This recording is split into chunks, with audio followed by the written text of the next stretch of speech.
Alright, gentleman, woman, persons of interest. Hi! Welcome back, everybody, to, what is this?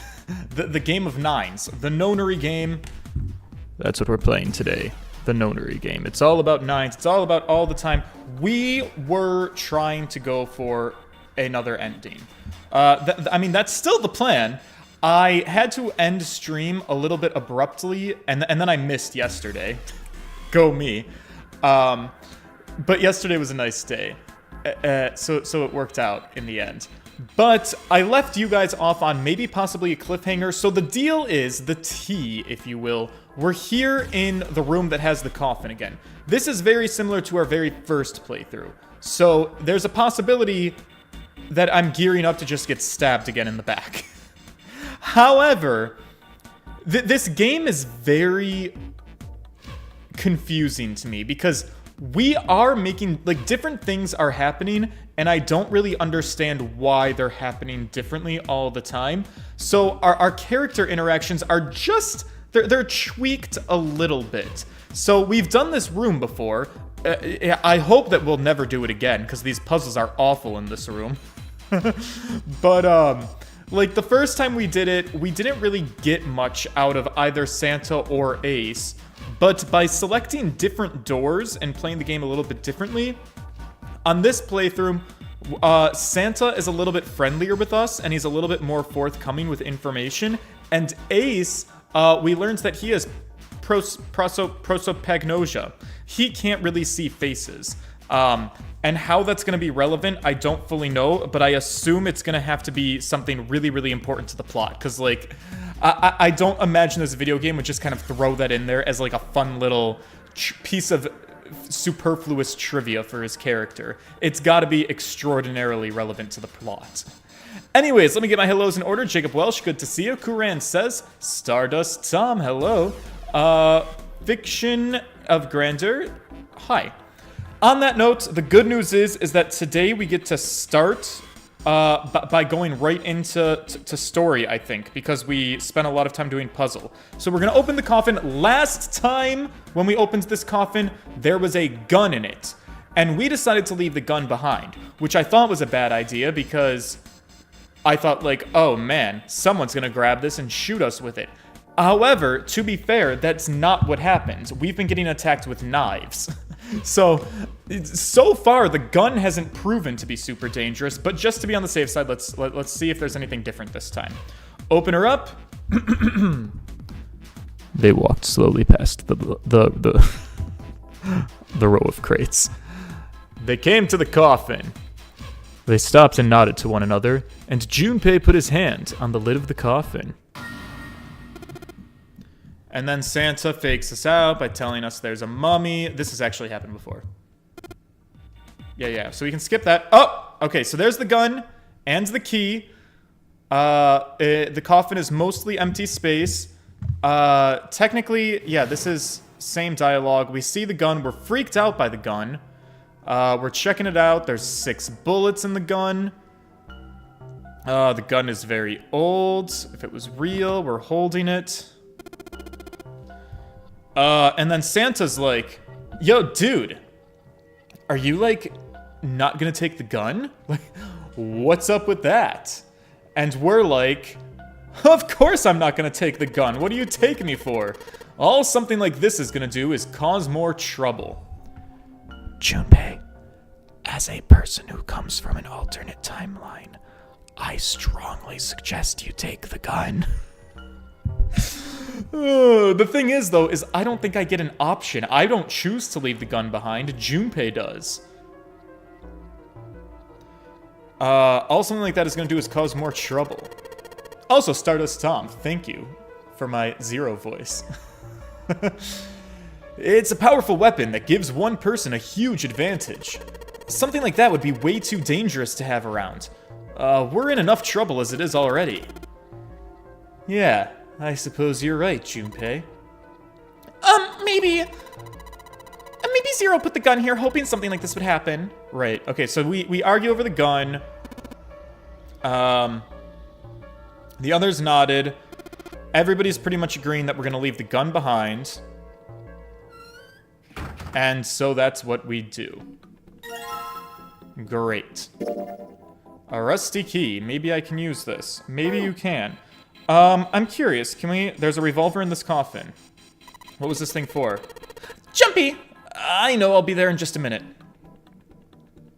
Now's not the time to be thinking about the coffin. I need to focus on getting out of here. Alright.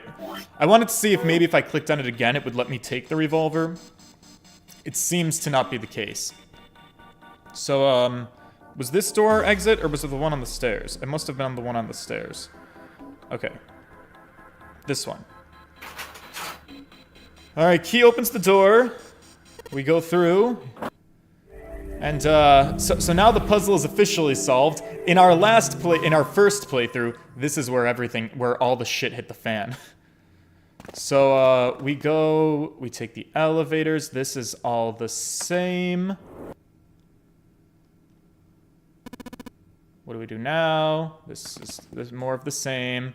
We're looking at doors. We get to the room with the number 9 doors. It's great. There's 2 number 9 doors, and we're like, oh shit, no way! I'm a little scared, because right now this is all looking to be pretty much the exact same, which means it's not looking very good for my future, is it?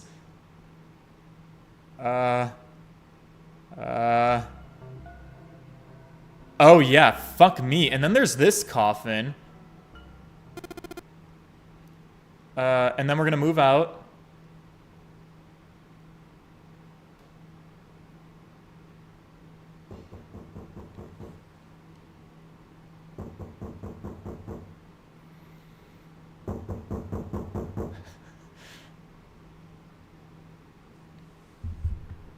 Well, dare I say, this is quite unsettling.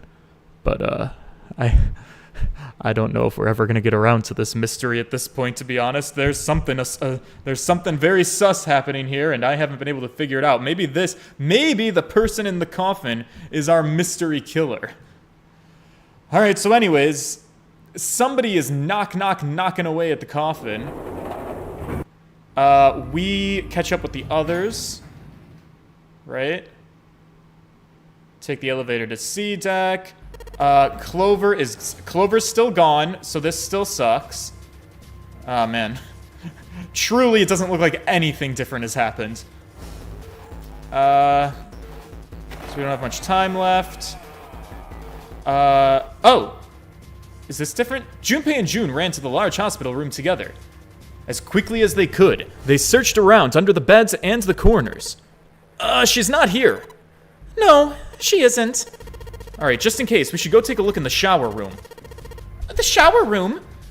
Well, that's where her brother is. She might have gone to see him. Did we switch? Okay, so it's not letting me skip. Also, our environment is different, I think.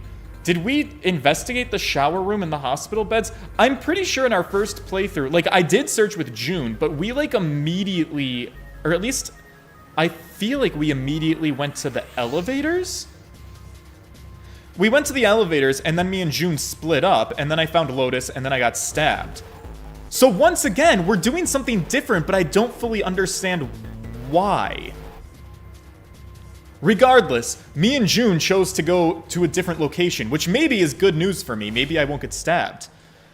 June bit her lip. She knew, as Junpei did, that there was only one thing to see in the shower room. And it wasn't pleasant. Well, we might as well check, right? Let's go to the shower room. There was a screwdriver stuck between the door and the frame. Junpei and June slipped through the door. They moved down the hallway, and they stepped into the shower room.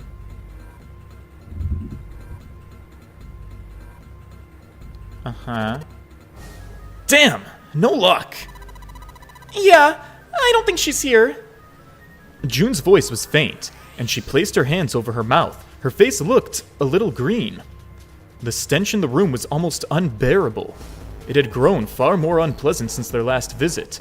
If Junpei had eaten a lunch, he would have had difficulty retaining it.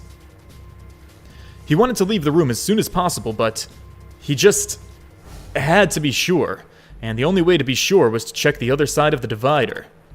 Yeah, alright, wait here. I'm gonna go look at the body.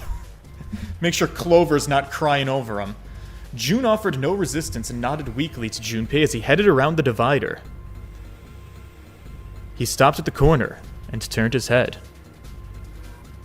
As he'd expected, Clover was nowhere to be seen.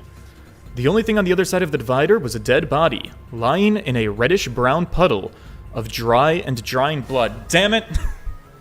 There was a teeny tiny part of me that was thinking, like, what if we go in the shower room and the body's not there? Because that would have certainly made things interesting. Alright, but the body is here. There's many ways that a man can die, but this... The skull was shattered, and the head a little more than a pulpy mass of brain, bone, and viscera. The left arm was hideously twisted into a horrific alien shape. The left arm was hideously twisted into a horrific alien shape. Yeah, my brother's blind because he was in a car accident. He lost his vision. He also lost his left arm and had it replaced with a prosthetic. The left arm was hideously twisted into a horrific alien shape, the bright white of the ulna shining through the remains of the skin and the muscle of what is very clearly a human, authentic, genuine left arm.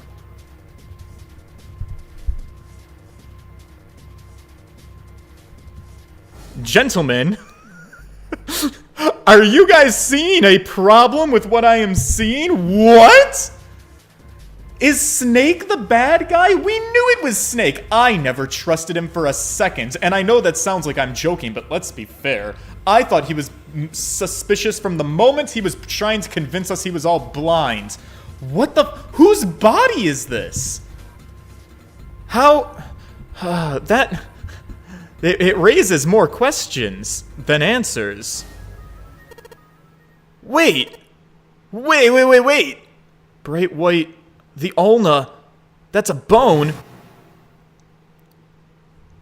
The pieces fell into place. Junpei remembered something Clover had told him in the laboratory. My brother's left arm, it's not like a normal person's arm. The accident hurt him really bad, and to save him, they had to cut off his arm. Of course. Of course. Why hadn't he realized it earlier? Clover had told Junpei that Snake's left arm was prosthetic, but the left arm of the corpse left behind the divider was quite clearly a real human arm, or at least, it certainly had been. So that meant the corpse.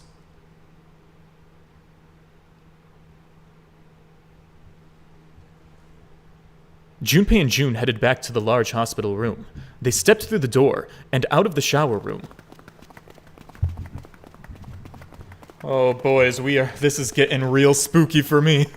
Down the hallway they went, searching for Clover in every corner, and also evidently searching for Snake. Whose body is it? We have to open an investigation right now. Group members, we need to regroup. We need to stick in numbers. I hope Lotus hasn't already been stabbed.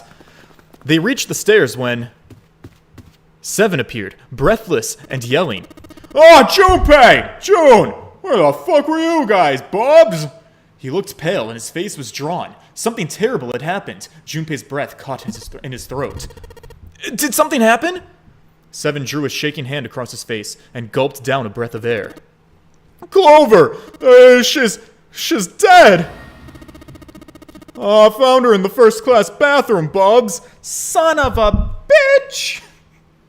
How hard is it for me to complete a run where all of the characters get to survive?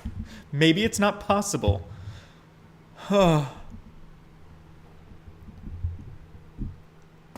Alright, well, show me the body, and also let's stick together in numbers. Oh, good. Oh, Lotus, you're alive! Thank God.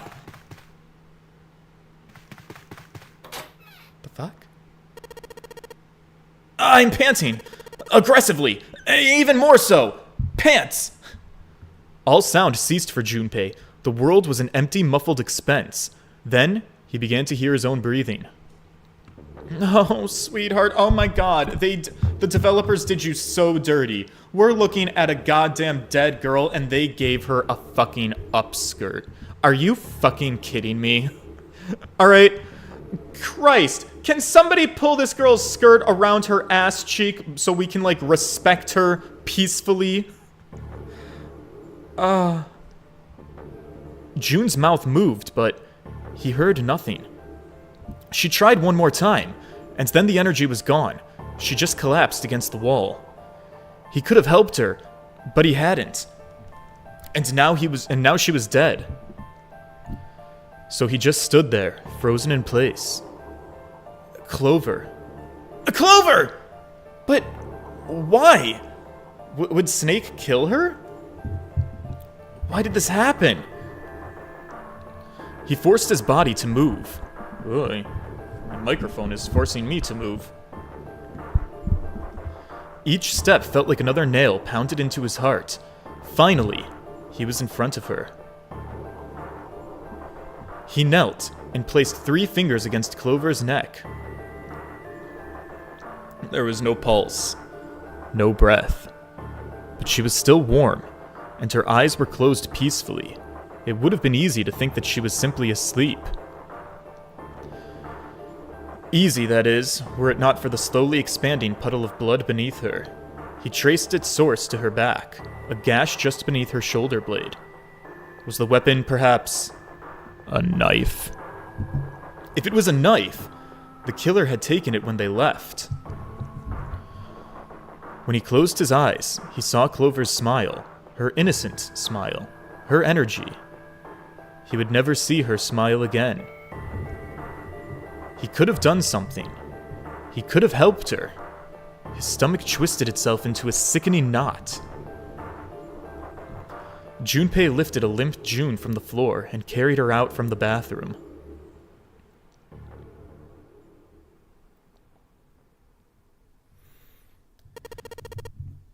Are you alright? It was a pretty foolish question, and Junpei knew as such.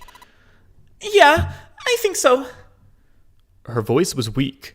The fever had gone down, but the emotional scars she'd received were not likely to recede as quickly.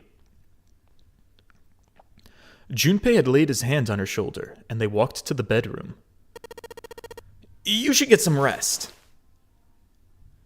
He lowered June until she was sitting against the bed. She nodded once and stared at the floor. There were 4 others in the room: Ace, Lotus, Santa, and 7. So that, and then June, and then Junpei, and then Clover, who's dead. So that's 6 of us. Clover's out of commission. Man number 9 allegedly blown up, and Snake allegedly blown. I mean, listen, if Snake was able to fake blowing up, who's to say that number 9 didn't fake blowing up? I don't know that I can trust anything anymore. They all stared at nothing, their faces drawn and tired. After a while, they drifted into the bathroom to see Clover's corpse themselves. Once everyone was back in the bedroom, Junpei walked slowly to the center of it and looked around as the slumped figures gathered there. Who was the first to find the body? It was me, Bubs. 7 spoke from behind Junpei. He turned around. 7's hand was up. Why did you come into this room? Well, I was looking for Clover, bud. Why else? I found her body in the bathroom. And as soon as I did, I ran outside. I got to the top of the stairs by the casino and yelled as loud as I could. Hey guys, I found her, but it's bad. She's in the bathroom, in a first-class cabin. Come quick. Something to that effect. And so then I went back to the bathroom. Then Ace, Santa, and Loda showed up real soon after that. But I guess you 2 hadn't heard me or something, because, you didn't show up. So I took off down the stairs to look for you. After that, well, you know the rest, right? Junpei nodded and closed his eyes. There was one more thing he needed to ask. Yeah, there's a real important question. 7, there's something really, really big on my mind, something that I'm really, really worried about. Oh, what's that? When we finished all the puzzles in this room and got the door open, you stuck one of those plates in between the door and the frame, right? Why did you do that? Oh, didn't I already tell you, Bubs? I did it so the door wouldn't lock, so we could come back to the room. Oh, wait a second. Are you saying that I did this? That's not the suspicion I had, honestly. Junpei, are you suspicious of him? I mean, I don't know. That kind of depends on what you say, doesn't it? Junpei, we have a bigger question. We need to tell the group that Snake's body is not Snake. Don't you think that's important information to communicate to the group so we can conduct our investigation? 7 sighed and shook his head. Oh, follow me. There were 2 doors standing next to one another. He opens the one on the right. Behind the door was a closet. 7 stepped inside. He stood in front of one of the shelves that filled it and gestured toward a small box. The box was a small metal cube. Yeah, it's the safe. We saw the safe in the puzzle, but the safe didn't have anything to do with the puzzle. So, like, this puzzle was the piano. So, for anybody who either wasn't here or you forgot, we are in the first class cabin, and the puzzle in the first class cabin was like a piano with jumbled keys, and we had to play a song to activate a sound box or a microphone lock on a door. Point is, we saw this safe, and we were like, huh, what a weird safe. I wonder what to do with it. And then we solved the puzzle room, and it was like, the safe simply wasn't involved. Oh, this is the reason, Bubs. The safe. You see, we couldn't open it when we were getting through the room. I figured there might be something pretty important in it. And I just couldn't stop thinking about it. Besides, I figured eventually we might figure out what the numbers are for the safe. If we did, I didn't want to screw around with door number 5 again. So I put the plate in the exit door so we could get back in. You get what I'm saying? Junpei nodded and looked at the safe. Yeah, 7's logic checks out.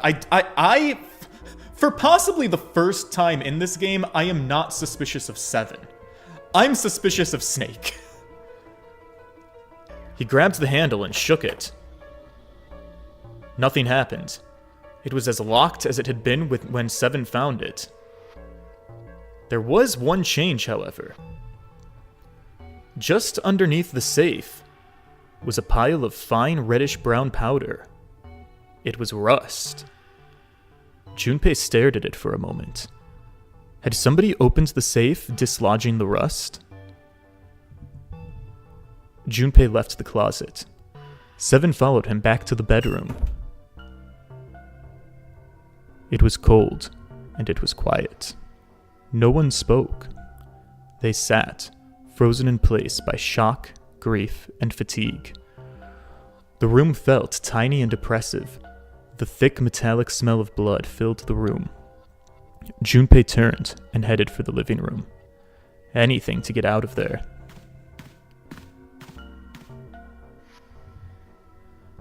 Was there some other clue, perhaps? Anything that might lead him to whoever had stabbed Clover? He took his time. He examined the room carefully. His eyes caught on the door. The door that led to the passageway of door number 5. Behind that door was the dead body of the 9th man. The 9th man had the knife. You know, after looking at Snake, maybe I should have another look at the other dead body. Just to be safe. Quietly, he pushed open the door. The smell hit him like a blow to the face. His lungs contracted, unwilling to inhale such fetid air. Acid boiled up from the base of his stomach, churning what little food was there into a violent froth. It was too much for him. Junpei vomited. A thin stream of yellow water and bile splattered onto the floor. He wiped his mouth weakly and stared at the dead body. Chunks of torn flesh lay in an arc around the body. What remained of its intestines had slid out onto the floor. The pool of blood that framed it was half dry, but so thick that it had taken on a texture not unlike that of an egg yolk, prepared sunny side up. On the floor next to the broken mass of the man's head lay his glasses, cracks spidering across the lenses. The blood stains near them had already dried like scabs on the floor. But that was when he noticed. It's gone. His bracelet. His bracelet is gone. It had been there when Junpei had gone through door number 5 before. He was sure of it.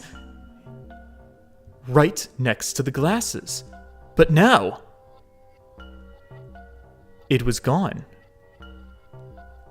The number 9 bracelet was missing. And this person also wanted Lotus's number 8 bracelet. Right, 9. I mean, because they've stolen Lotus's bracelet on multiple playthroughs. And so 9 and 8 is like, what, 17? Which would be number 8. If our culprit is Snake, his bracelet is number 2. That would put your numbers up at 19. If he killed Clover because he wanted Clover's bracelet... Well, I don't know. Does Clover have her bracelet, or was Clover's bracelet stolen? Oof, pardon me. It wasn't made a point that Clover's bracelet was stolen. God, what is the deal with the stealing of people's bracelets? But why?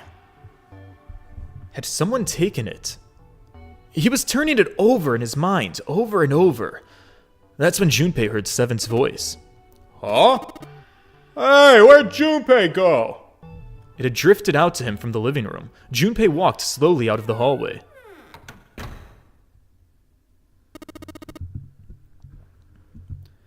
Oh, there you are. Oh, were you looking for something in the hallway? Seven looked up as Junpei entered the room.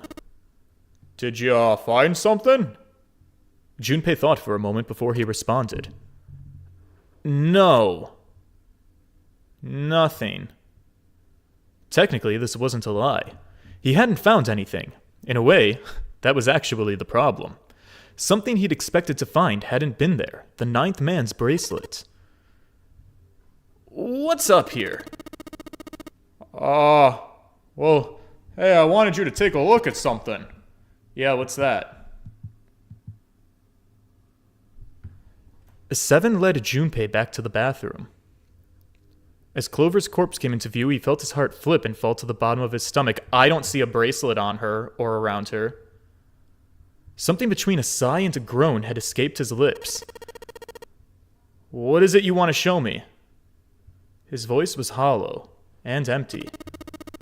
I searched Clover's body again, and I found this. As he spoke, he moved around Clover's head, then knelt down and flipped open her right hand. Oh shit, it's a note! Okay. Huh? Yeah, she was holding a piece of paper.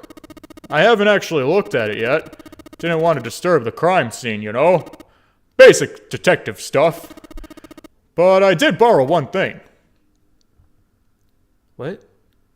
He wasn't sure what he had meant by that, but it likely didn't matter. I don't know, it seems like everything matters a little bit. What did he borrow? The paper was more important at the moment. He picked it up and he carefully opened it. There were 2 sentences written on it. Truth had gone, truth had gone, and truth had gone. Ah! Now truth is asleep, in the darkness of the sinister hand.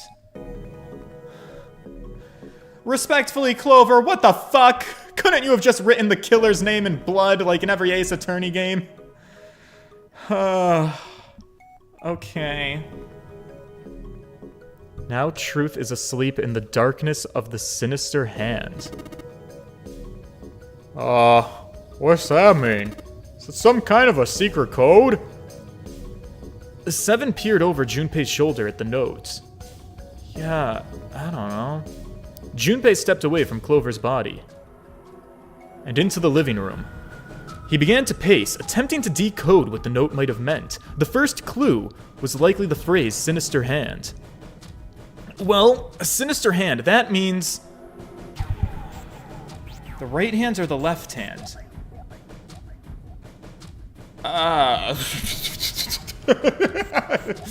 Well, oh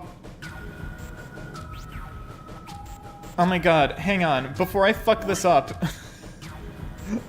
Guys, did you ever think I would do a save of confidence in a non-Ace Attorney game?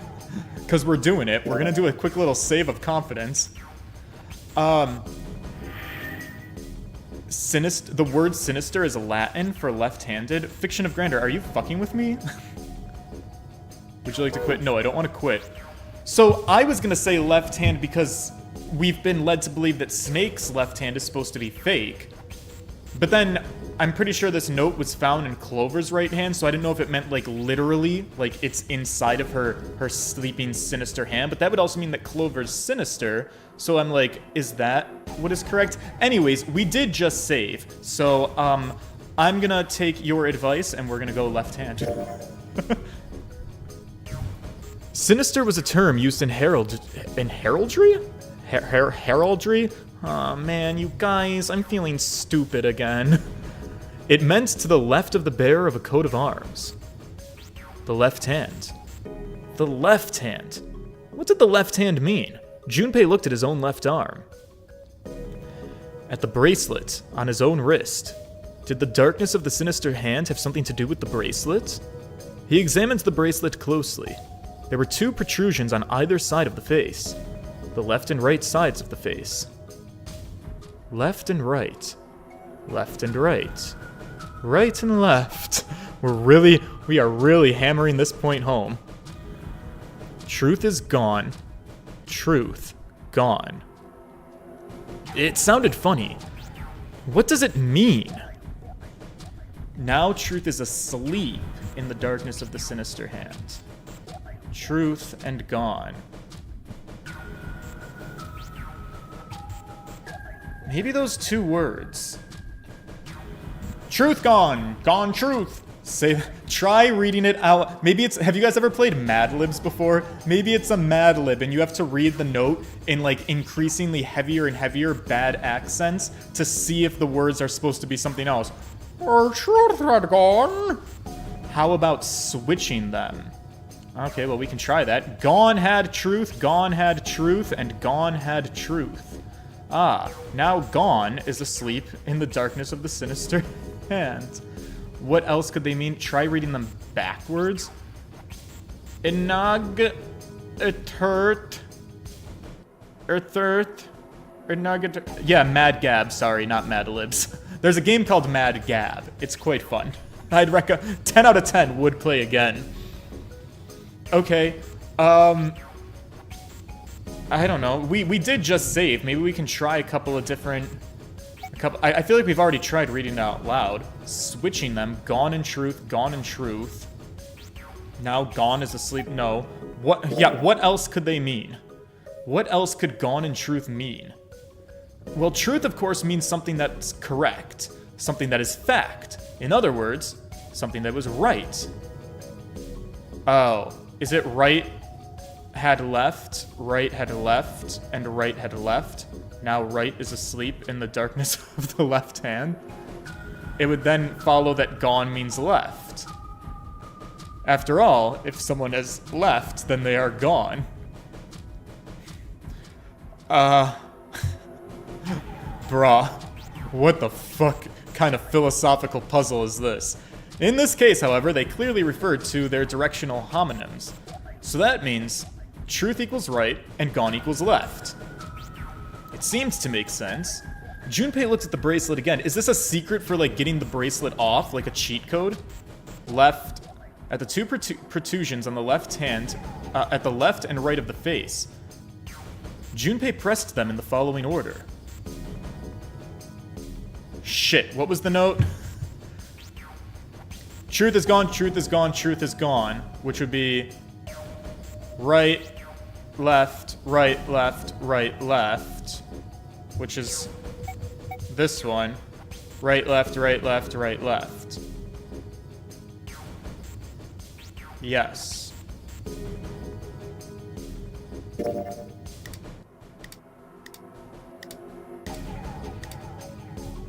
And then... Uh-oh. Uh-oh. Oh, jeez. Oh, God. I feel nervous about this. One after another, 8 numbers flashed on, then off, of the face of Junpei's bracelet. He checked one more time to be sure. What? 1, 4, 3, 8, 3, 4, 2, 1. What? 1, 4, 3, 8, 3, 4, 2, 1. Why? So there's a 2, there's a 3, there's a 4. Junpei's number is 5. Jun's number is 6, and number 6 and 7 aren't in this. What is this? 1, 2, 3, 1, 3, 4, 4, 5, 6, 7, 8, 8, 3, 4, 5, 6, 7, 8, 9. What? George, you better write that number down. Guys, I got it committed to memory. No, I don't. Okay, fine. Just to be on the safe side, I will do a little scribble here. Just to be safe. 1, 4, 3, 8, 3, 4, 2, 1. What the hell kind of puzzle? Where did she get this note? What about the person in the coffin? Huh? Oh, hey, what are those numbers? Junpei didn't answer. He couldn't answer. He had no idea what they were either. Besides, he was sure he would forget the numbers, and the order they came in if he said anything. 1, 4, 3, 8, 3, 4, 2, 1. Muttering the numbers to himself over and over again, Junpei had headed toward the bedroom. Oh my god, the safe? The safe.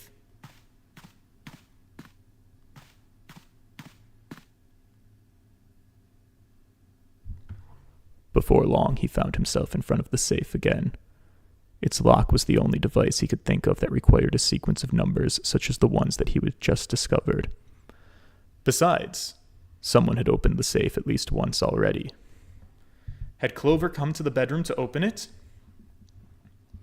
Junpei slowly dialed the numbers that the bracelet had given him.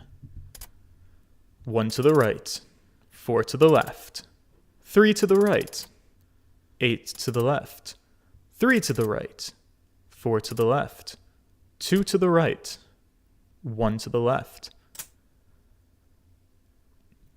Junpei heard the small, telltale sound of a lock opening. He grabbed the handle, took a deep breath, and pulled it up. Inside was a piece of paper. It was roughly the same size as the one Clover had been holding. Junpei had picked it up. This is what it had said.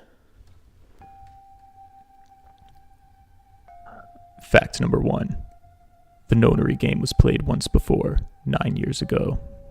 Fact number 2. The person with the number 2 bracelet attended the game 9 years ago. Fact number 3. It was planned by the following 4 people. Cradle Pharmaceutical CEO, Gentaro Hongo. Cradle Pharmaceutical Chief of Staff, Nagisa Nijisaki. Cradle Pharmaceutical Research and Development Supervisor, Tsuraki Kubota. Majority shareholder in Cradle Pharmaceutical, Kagachika Musashido. I apologize in advance for butchering those names. I must punish them for the innocent lives that they had sacrificed. This is the only warning they will receive. That innocent souls might be saved. I now state the truth. 0.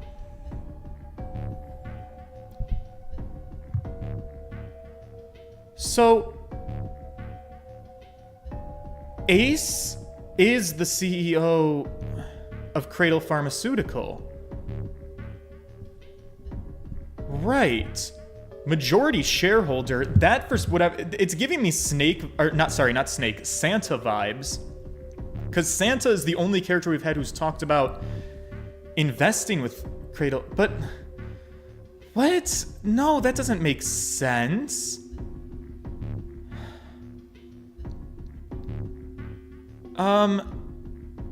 So Zero, these 4 people of Cradle Pharmaceutical, they organized an original nonary game, and now Zero is somebody who has constructed a new nonary game. Snake participated in the original nonary game. Is Snake Zero?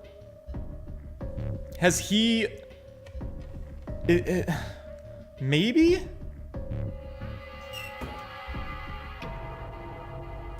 Junpei left the closet. There were 5 people waiting for him in the bedroom. Ace, Lotus, Santa, 7, and June. He looked at each one of them in turn, and he slowly placed his hands in the pockets of his vest. Hey, I'm sorry, but do you guys think you could all come with me? Come with you? I want all of you to go to the big hospital room. Why? There's something I need to be sure of. What do you want to be sure of? I want to know if the person I suspect is really the culprit. Oh, wait a second, then you're saying... Yeah, I think I figured it out. I know who killed Snake, and Clover. The atmosphere in the room changed. Grief was suddenly gone, replaced by attention like a strap of leather stretched to its limit. 5 sets of eyes stared at Junpei. He pretended not to notice. Anyway, if you can all please just move to the hospital room. I'll explain everything as soon as we get there. And then, almost as if on cue, the bell began to ring. They all heard it. It was the bell from the clock in the main staircase.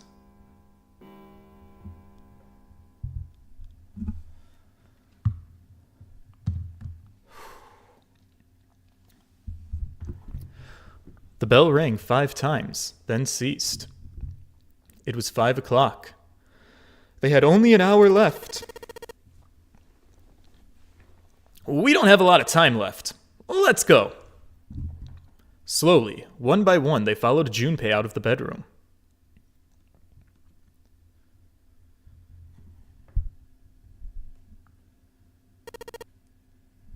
Actually, before we get started, I was hoping you could do something for me. Yeah, so let's let George unpack this. Why do we think Junpei suspects Ace? So we know that Ace is the CEO of Cradle Pharmaceutical. We learned that information, right? Because Santa told us that, and Ace had admitted to that. So we know that. That would also explain perchance why his prosopagnosia thing would come into effect here. Because perchance Ace wouldn't be able to recognize Snake. Presumably Snake would have been a participant in the first game. If the first game was organized by Ace and his colleagues at Cradle Pharmaceutical, that's a connection between him and Snake, if that is a fact. And because of Ace's mental condition and where he can't remember faces, it's very conceivable that Snake could remember Ace, but Ace wouldn't remember Snake and his face, right? And so Zero is somebody who is not Ace. I don't think Ace is Zero. Zero wants revenge against the people who did the original nonary game. So in that case, I think Ace knows that this is some type of revenge scheme because Ace would be familiar with what the nonary game is. He ran the first one, and now he's like, wait, what the fuck? Why am I being forced to play the nonary game? Because it's his revenge, right? And because of that, Ace knows the dark secrets of the nonary game. It would give Ace motive for not wanting the rest of us to escape. And that could be reason why Snake would want to kill us. Why Ace would want to kill us. Snake might very well want to kill Ace, it still gets a little confusing on who's killing who here, because I feel like there might be multiple killers running around, especially because in a previous timeline, Ace himself was killed.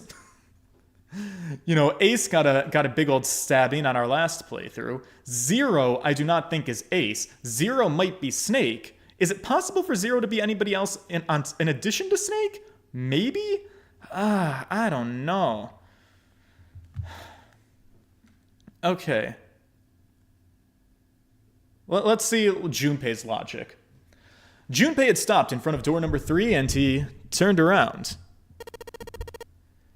Ace, 7, and Lotus. Could you outplace your palms on the red? Wait, what? Why? If we need to get to the shower room, why don't we just... No, we're not going inside. Once you've authenticated, just step away from the door. Why? Just do it.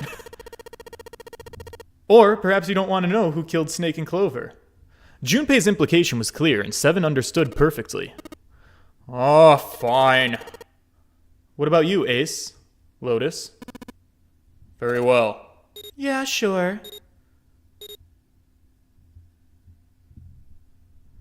Quickly, they pressed their palms onto the red. Once they had finished, they stepped away from the door as Junpei had instructed. 3 asterisks shone from the RED's display panel. Junpei approached it and held his bracelet over the scanner. He made quite sure he didn't place his palm on it, and instead only brought his bracelet near it. The 4th asterisk appeared, just as Junpei had expected. It was possible to authenticate without placing one's palm on the RED so long as the bracelet was near it. Thank you. That was actually one thing that was bothering me in the game, because I was like, how is someone going to steal bracelets unless you don't need the palm? So thank you, Junpei. You cleared that up. Props to you. Junpei pulled the lever down.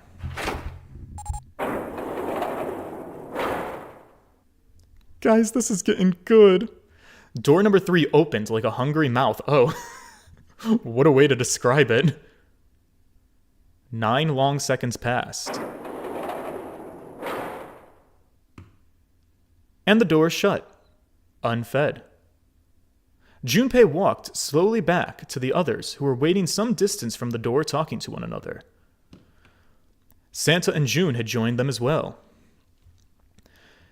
It looked as though they hadn't found a chance to break into the conversation yet. As Junpei approached, they took a look at him, curiosity plain on their faces. Before long, the other 3 did as well. Clearly, they were all expecting some answers. Thank you. I appreciate your cooperation. Clearly, they had hoped for something a little more forthcoming. He continued. By the way, Ace, would you mind if I asked you a question? What is it? Do you know who I am? Bitch, what the fuck? That's not the question I thought he was gonna ask. What kind of question? No, just please, answer the question. Do you know who I am? You're Junpei, of course. Who else would you be? Unfortunately, that's the wrong answer. Actually, I'm Santa. Whoa! What? Ace's voice was full of surprise, but it was also tinged with confusion and fear. We're fucking with him. Oh no, we're kind of being dicks, but I love this ballsy play from Junpei. Everyone else looked nearly as surprised. Santa looked especially shocked to discover he was actually someone else. If he spoke, however, the trap would be exposed. Junpei quickly continued. The clothes that I'm wearing, I borrowed them from Junpei. And the clothes that he's wearing, they're mine. We did a little swap, you see. That's ridiculous. That's impossible. So, are you saying that I'm not Santa? Of course you aren't! Why? What makes you so sure that I'm not Santa? If you were Santa, then door number 3 wouldn't have opened for us just now. 1 plus 7 plus 8 plus 3 equals 19. 1 plus 9 would be 10 and the digital root would be 1. But the 4 of us just opened door number 3. You can't possibly be Santa. Your bracelet number isn't 3, it's 5. Isn't that right?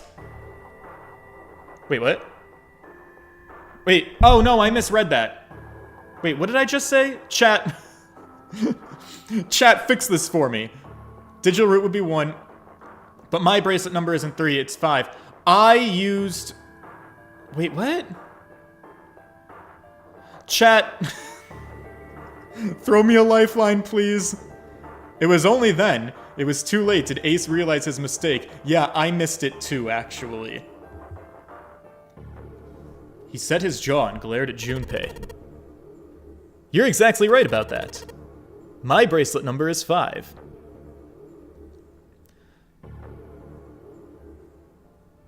You said the right words, but Junpei said the last line, not Ace. Oh, gotcha. As Junpei spoke, he lifted his wrist up to show everyone the bright red 5 on his wrist. Sorry, Ace. I tricked you. Of course I'm not really Santa. I'm Junpei. Who could possibly think I was? I mean, it's pretty obvious that I'm not. To think I was is ridiculous. But I guess you couldn't see just how obvious it was. I asked you before, didn't I? What makes you so sure I'm not Santa? And you answered, if you were Santa, then door number 3 wouldn't have opened for us. See, the thing is, most people wouldn't go to that kind of explanation. As their justification for why I'm not Santa, the first thing most people would say would just be my face. One simple sentence. You don't have his face. You see, Ace, you have prosopagnosia. Am I right? Junpei's voice was quiet and calm. He knew the truth. So did Ace. He could hear a sudden buzz of conversation from the others. Prosopagnosia? What's that? Lotus knows. He heard a Lotus begin to explain it to them. Ace glanced at them and then turned back toward Junpei and sighed. Sigh. Very well. I confess. I have prosopagnosia. I cannot differentiate human faces. Is that what this is about? You want to mock me for my disorder? Ooh, pardon me. No! No, Ace, this is not about mocking the disabled. I'm not making fun of you at all. In fact, I feel rather bad for you. You see, the reason I brought this up is that there's an excellent chance the person who killed Snake has prosopagnosia. Ace's face tightened, his eyes narrowed. What do you mean? Junpei leaned casually against the iron piping of the beds. Look, I'll just come right out with it. I think it was you, Ace. You killed him. Junpei was suddenly very aware of 5 pairs of eyes on him. He had their undivided attention now. The room had grown very quiet. Junpei took a deep breath. That's ridiculous. What possible evidence do you... Well, you see, I actually have 3 pieces of evidence, and I'm going to lay them out point by point, and I'm going to do it in the way I was taught by my great mentor. By smiling through the darkest of times. We're gonna look at these documents! You see, the first, if you think back to a few hours ago, you made us argue over the 3 doors here in the big hospital room.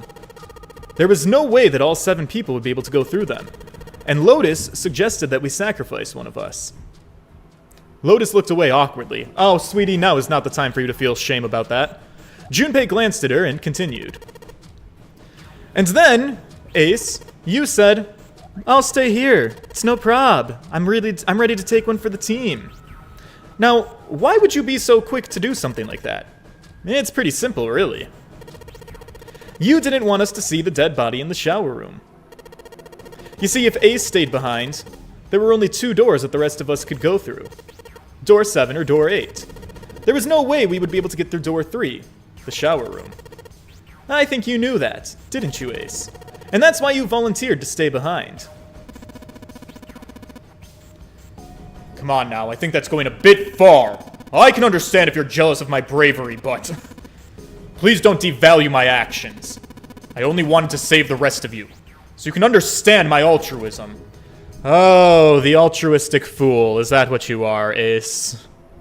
Junpei stared off into the darkness at something very interesting and lazily began to dig a persistent bit of wax out of his ear.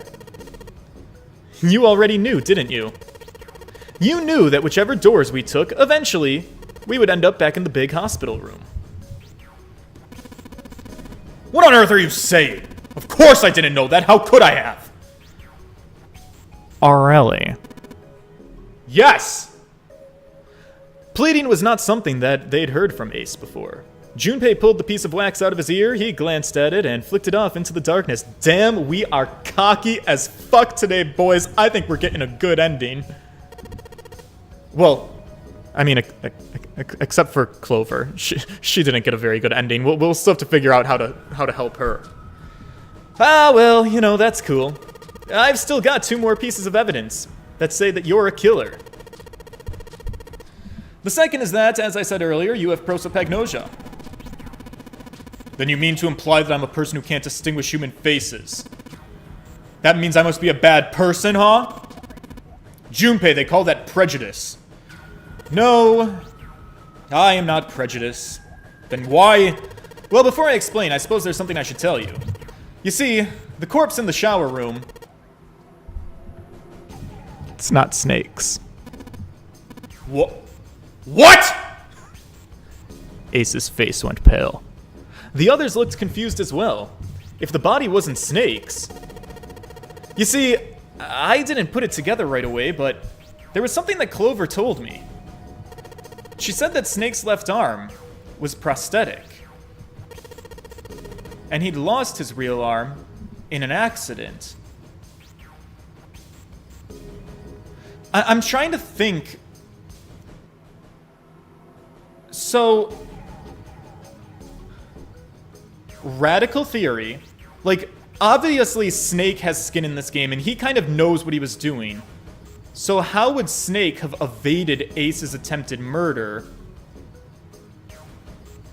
Maybe Snake, like, could he have, like, teamed up with Clover too and, like, swapped?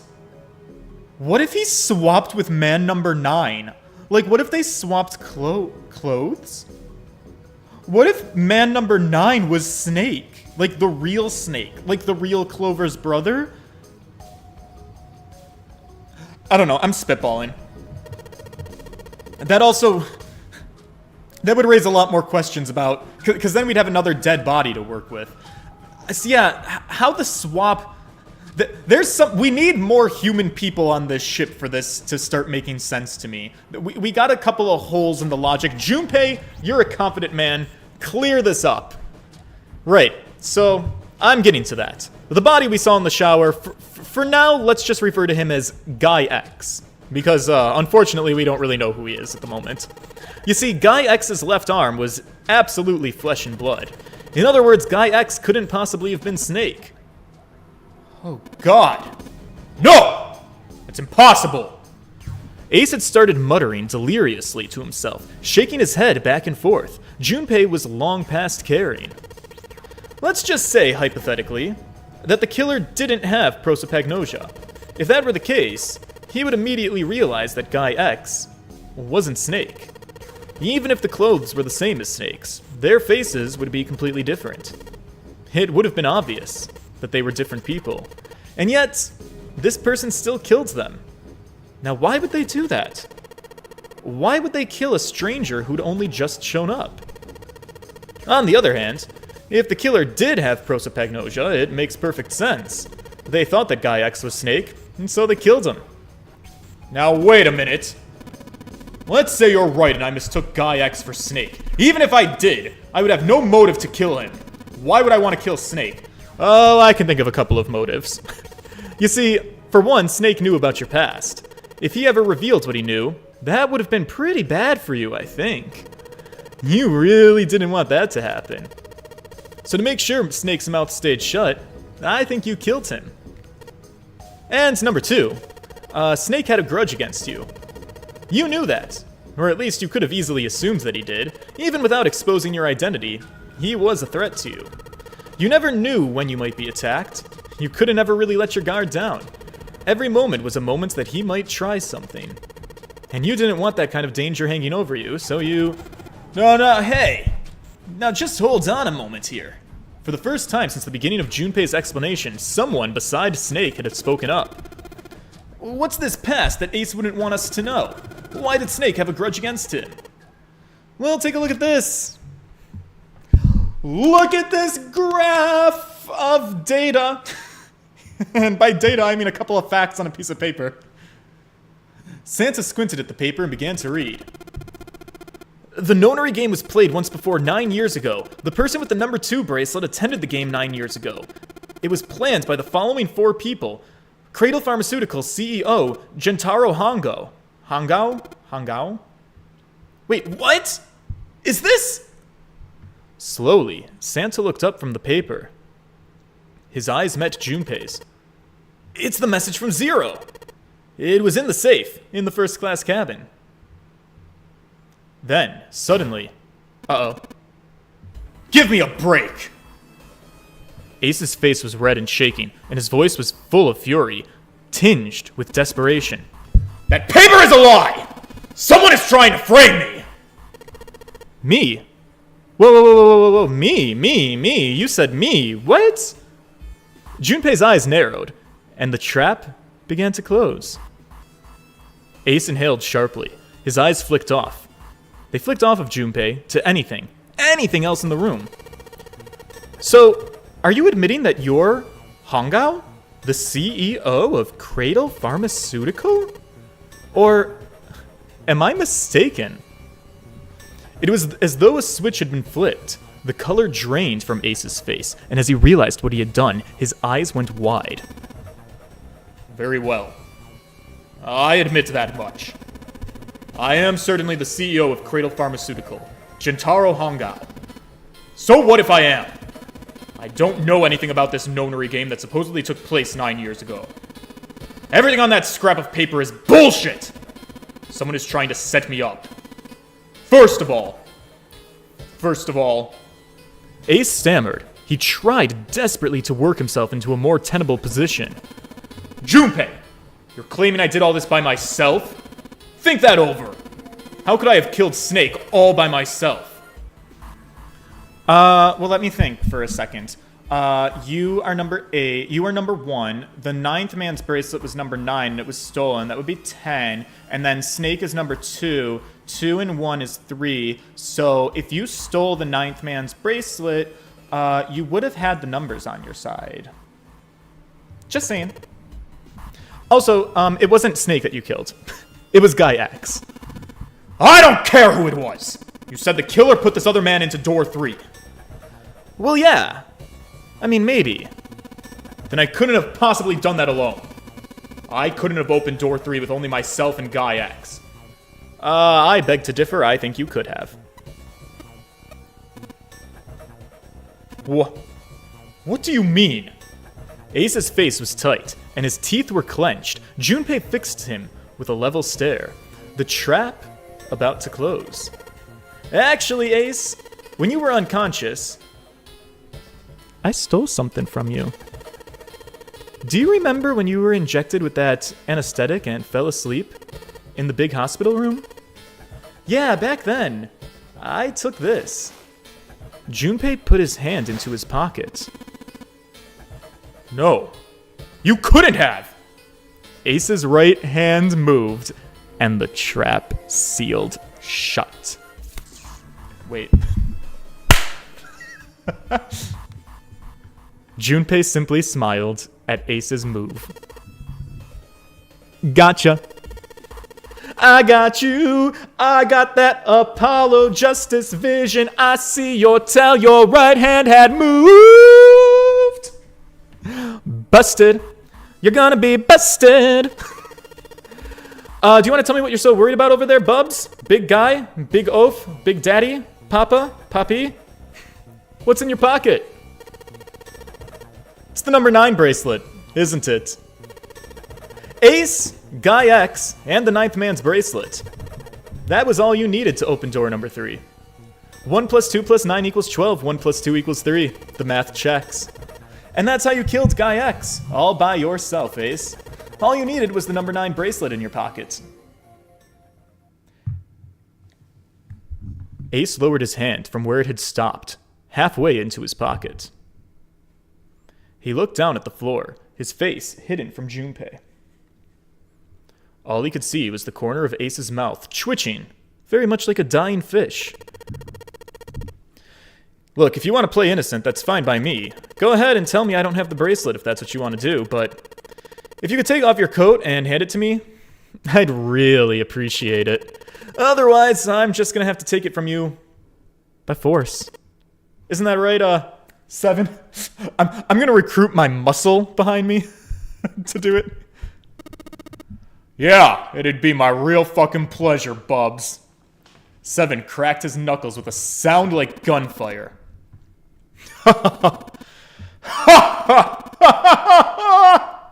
Ace roared with laughter. He threw his arms wide, his head back, and he laughed, filling the room with a sound that scarcely belonged there.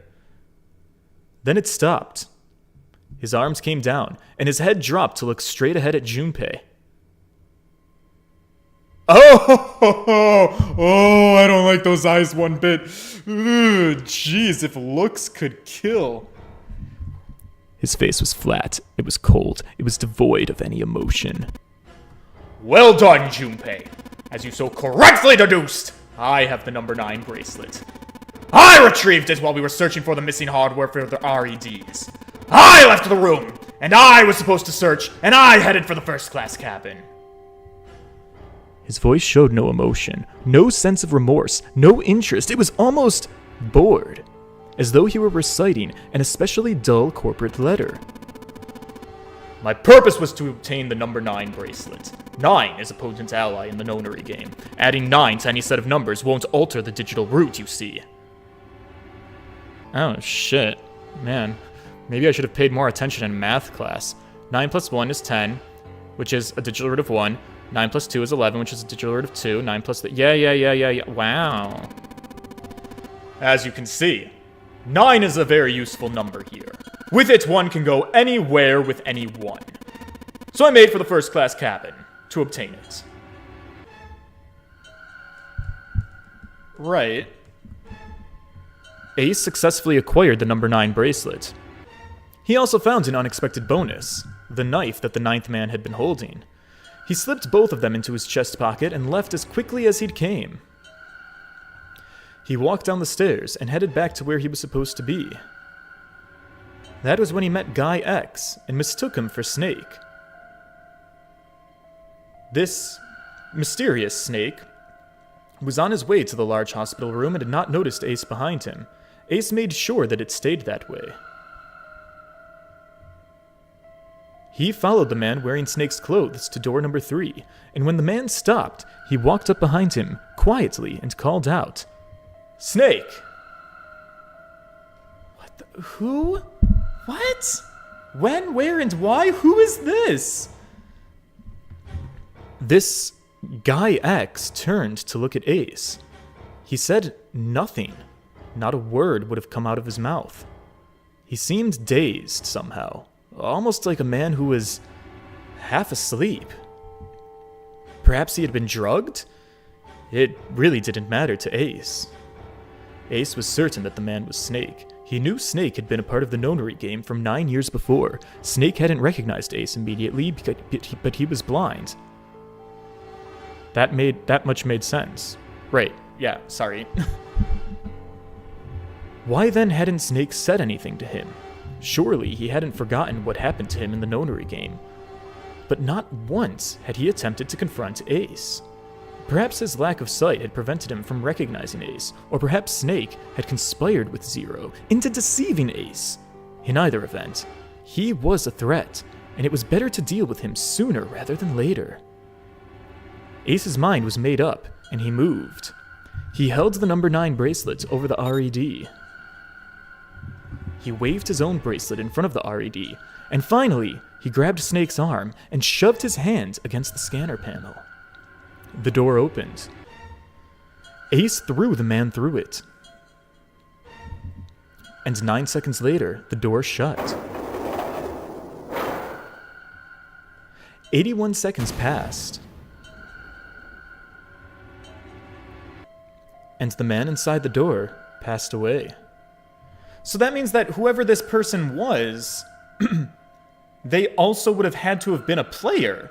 They would have had to have had a bomb inside of them, right? Because the bracelet is a signal.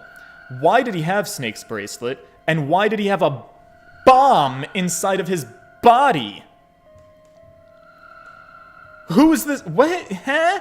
There's an extra player here that doesn't belong.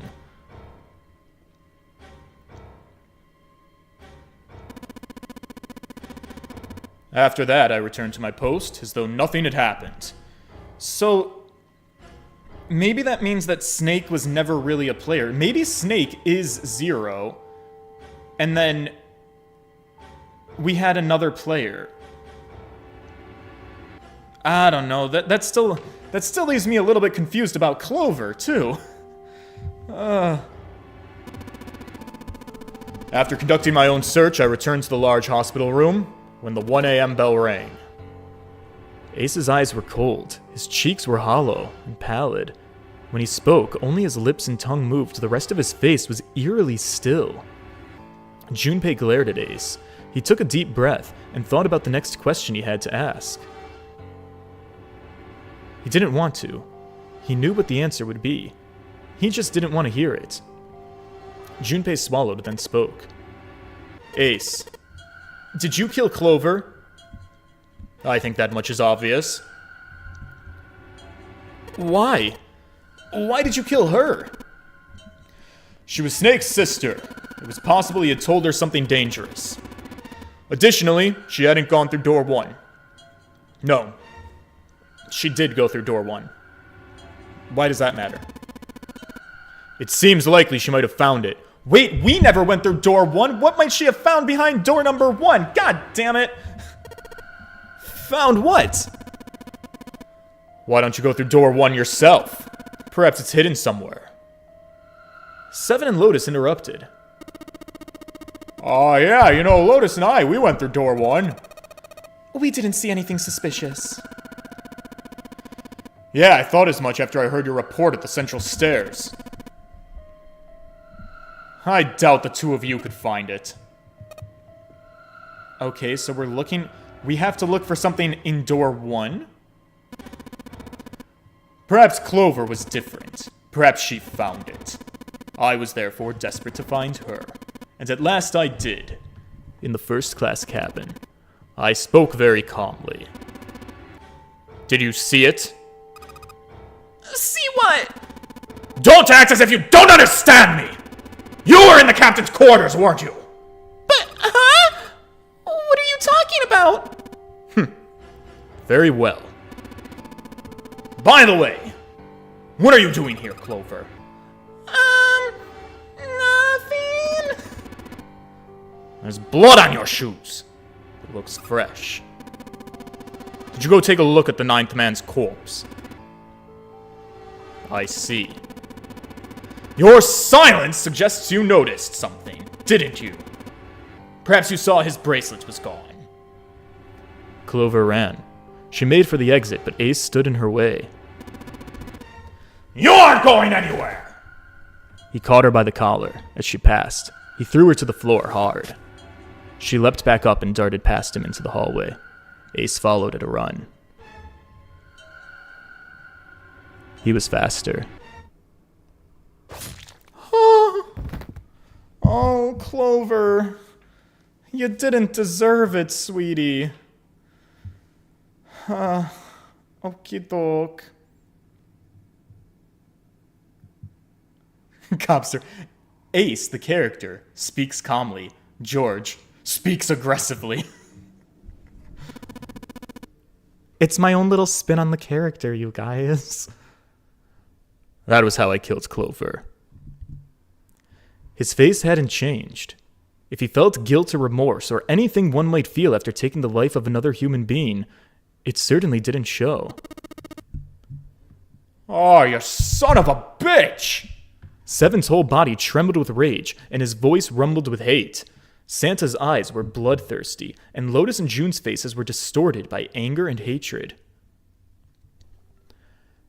Ace looked at them and smiled. It was a cold, cruel thing, with no humor in it. He shook his head and sighed. I admit it. I've lost. I've lost completely and utterly.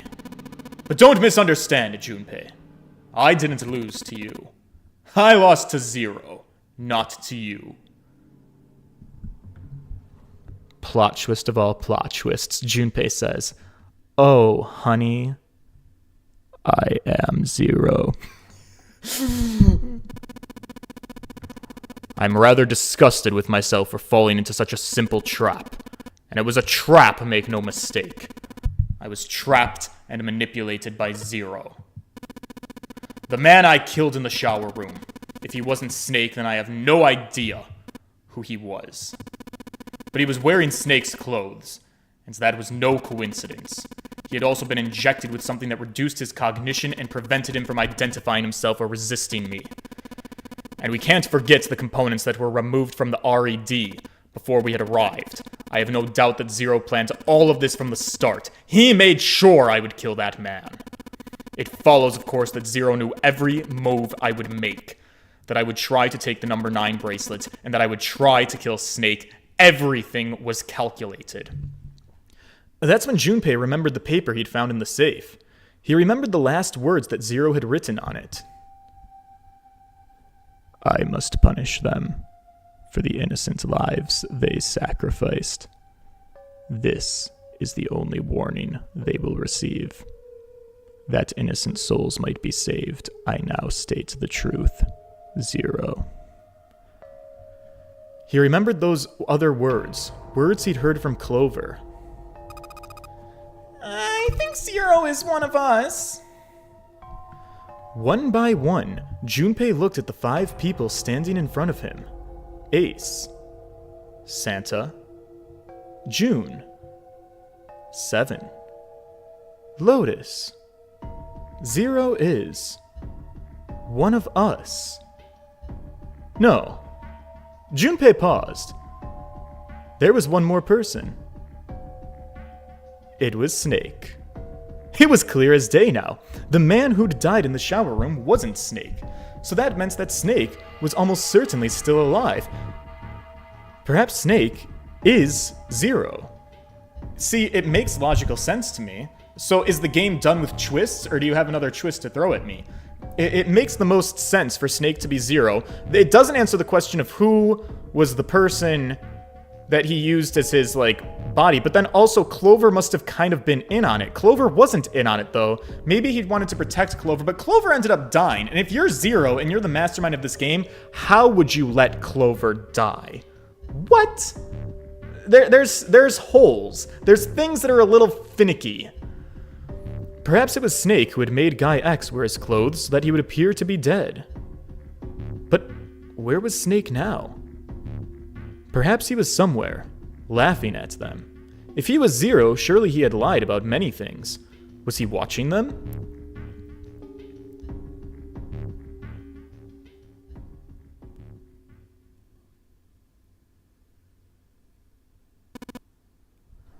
Well, I believe we're finished with my confession. So why don't we get moving? He sounded as if he'd just finished doing nothing more exciting than describing the weather. For Santa, it was the last straw. What the hell is this shit? You aren't going anywhere, you son of a bitch! We're gonna leave your ass here to rot! Why? Because I killed Clover? That's ridiculous. Why are you so upset that I killed the little bitch? Whoa. That was uncalled for. She was nothing to you. A stranger you only met a few hours ago. Oh my god, Clover is his sister. Wait. No, she's Snake. Wait, what? Alright, Santa has an undisclosed sister, and he's like, oh, I need to buy... But we weren't shown the picture. This right now, this is setting up for that twist, that Clover is means everything. Wait a second.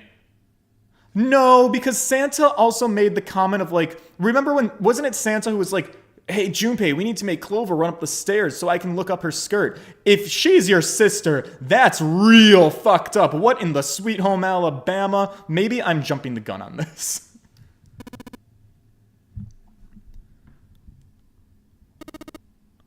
Oh, you bastard! Seven roared and lifted a fist that would have likely shattered Ace's jaw, but someone else was faster. It was Lotus. She stepped toward Ace, raised a fist of her own.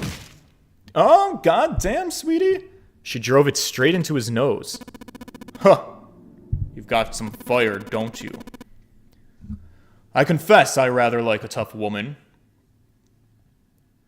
He sniffed and wiped a small trickle of blood from his nose and raised an eyebrow. Maybe you'd like another one then.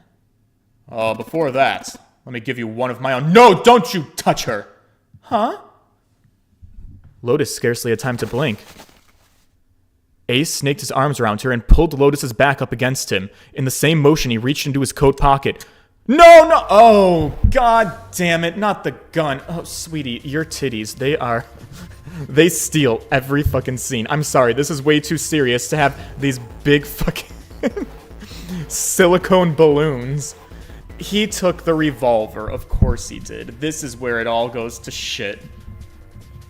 It was a gun. It was the revolver. Almost lazily, he tilted it to point at Lotus's head.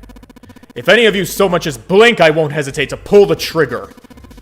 I've already killed 2. No, let's make that 3 people.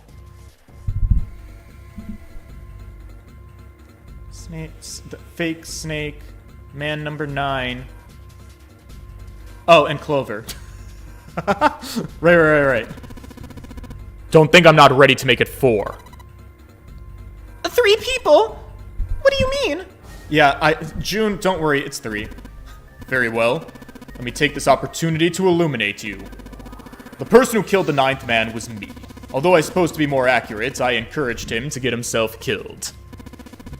While we were examining the main staircase, he came to me and told me his name. I recognized it immediately, so I gave him a little push. Just a little white lie. It seems the settings for the dead were altered. Now it only requires a single person to deactivate the detonator in the bracelet. Investigate what's beyond the door. We'll meet again later. So, this means that man number 9 was already familiar with the nonary game, which I suspected all the way at the beginning, since he seemed... I was confused, right? I was like, wow, person number 9 seems to know a lot about what's going on in this game, and yet he seems so stupid because he walked into the door by himself. There was a mismatch there. So person number 5, perhaps he's another person from Cradle Pharmaceutical, one of the other names on that list, and so he worked with Ace. They know each other, so they're like, yo, we're like a team. And then naturally, he would trust Ace's word if Ace told him that the game was working differently this time. It's all coming together, boys. This is the episode. This is the one, damn it. Okay, have a good one, guys. I'm gonna go off ahead now. So then, goodbye. Oh shit, Bobs! Why isn't it stopping? Oh god damn it! You lied to me! You son of a bitch bastard! Open the door, please! I'm begging you! You gotta help me out here! Oh man, Minnie, I'm in real fucking trouble here. You gotta get me out, pal. Oh god! Oh, there's no time left. Listen, I was lied to! He lied to me. He put me in here. It was him. He killed me. It was him. God shit!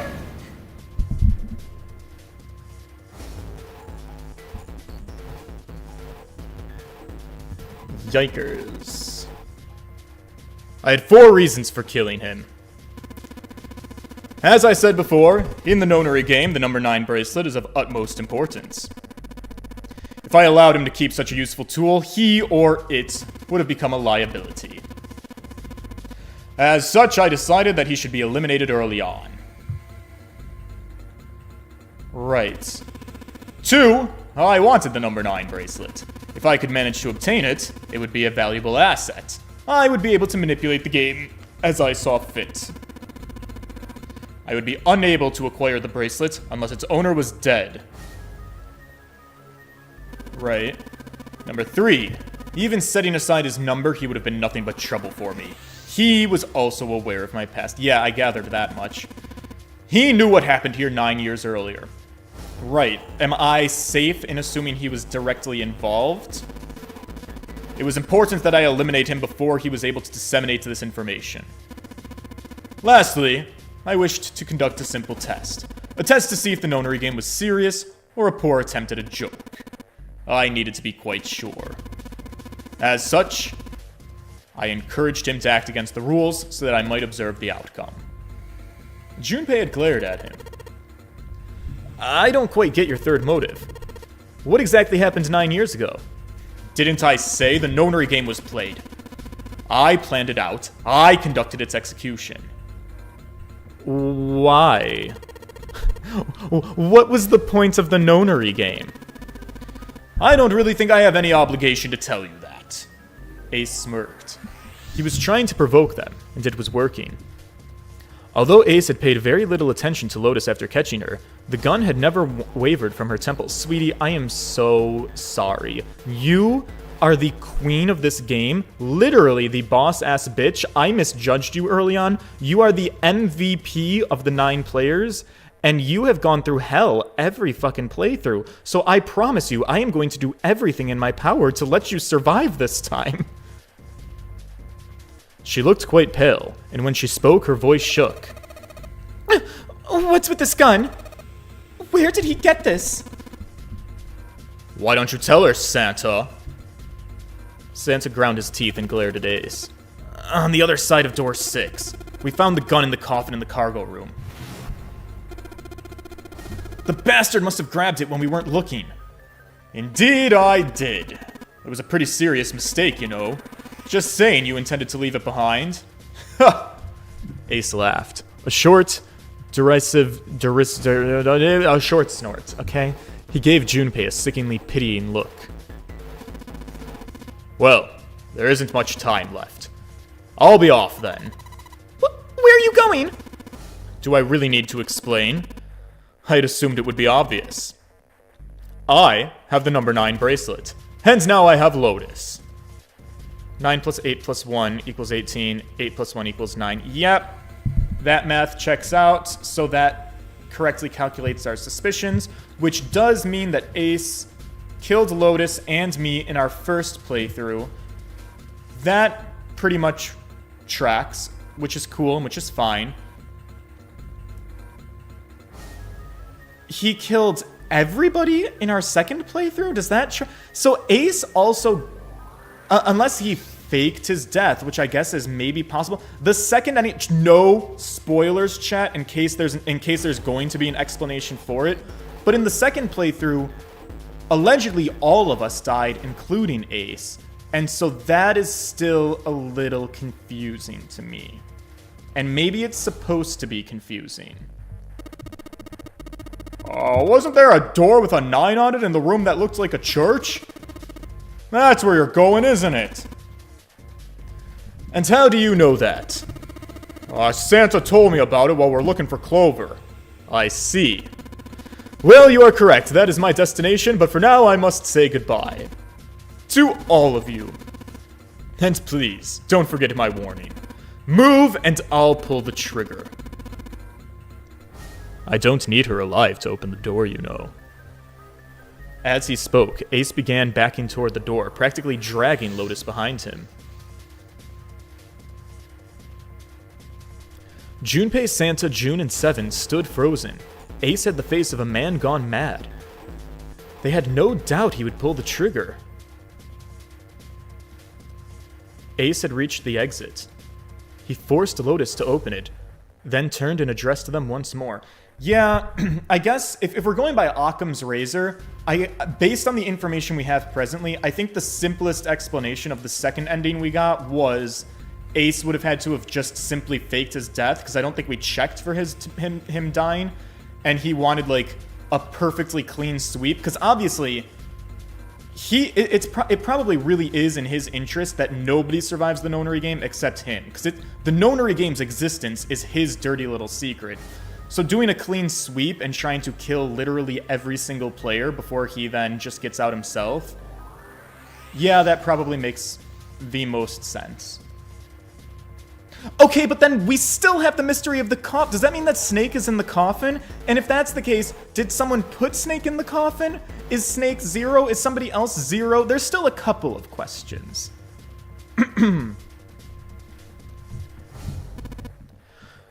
On that note, though, goodbye. He stepped through the door.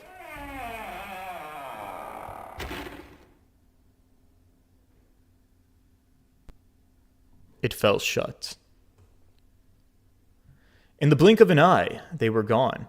As soon as Ace and Lotus were gone, Junpei and the others leapt for the door in pursuit of Ace. But as Junpei laid his hand on the doorknob, there was a noise behind him. He looked over his shoulder. Oh my god, girl, are you kidding me with this goddamn fucking fever? Listen, honey, I know you're not feeling great. You're gonna have to pull it together. June was kneeling on the floor, breathing heavily. I'm sick again. This on again, off again, fever. Girl, what the fuck? Hey, June, what happened? Are you alright? Santa ran to June, and he wrapped his arm around her before she could collapse all the way.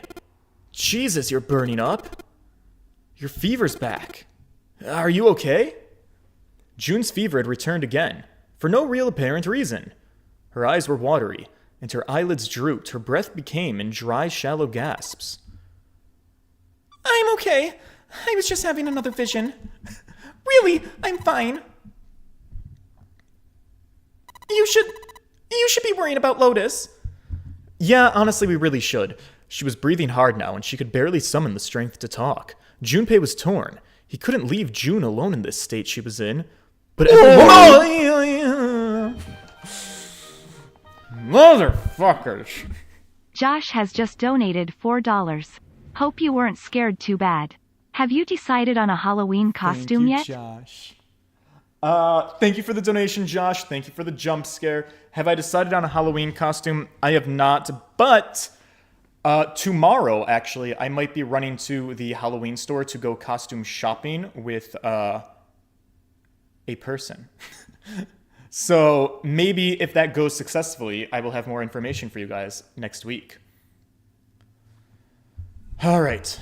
Do I have to make a choice right now?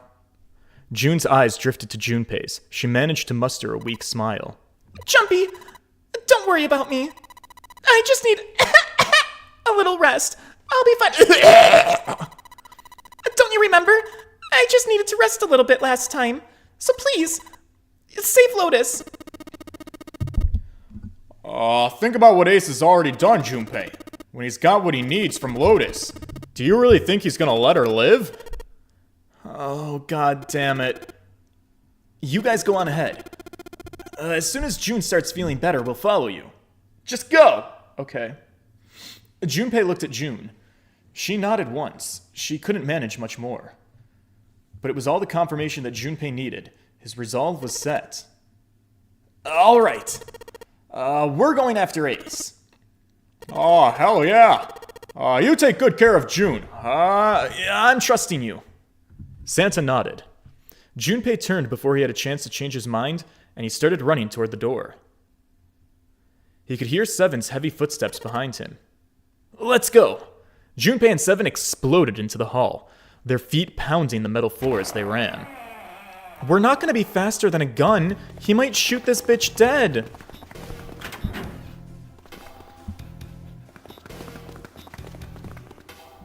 Oh, shit balls, boys.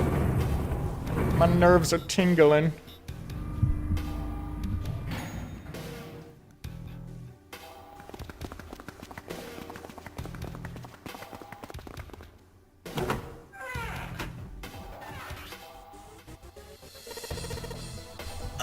Panting aggressively. I'm doing it. Oh shit, bud, me too. I'm panting aggressively. Junpei and Seven had finally arrived at the church. Exhausted and out of breath, they were panting aggressively. As their lungs struggled to catch their breath, their eyes frantically scanned the room. There was no sign of Ace or Lotus. Aw, shit, you think they already went through the door? He reached up to wipe a palmful of sweat from his brow. Yeah, probably. Even as he spoke, Junpei was already on his way to the larger of the number 9 doors. He looked at the RED. The display panel still read vacant. He spun around and headed toward the smaller door. This RED would tell him if Ace and Lotus had moved to another room. It says engaged! It's occupied! Aw, fuck. That means Ace and Lotus went through here. Yeah, it seems like it. Do the rules still apply that you need 3... well, they have 3 bracelets. You don't need 3 bodies. 3 bracelets. And they have 3 bracelets. Never mind. Junpei and Seven stepped away from the door. They retreated to the center of the room and began to talk. Oh, what do we do now? Well, we hope to Christ that we can rescue whoever is trapped in that coffin that is mysteriously banging, and we better hope that they're wearing a bracelet that has a... Well, let's see. You're 7, 8, 9, 10, 11, 12... so, number 6? Damn it, I need June! Yeah, what do we do? Well, the big door is still vacant, but... Yeah, the 2 of us can't really do anything with it. Yeah, first of all, our digital route isn't 9. Just then, as they were pondering what to do next...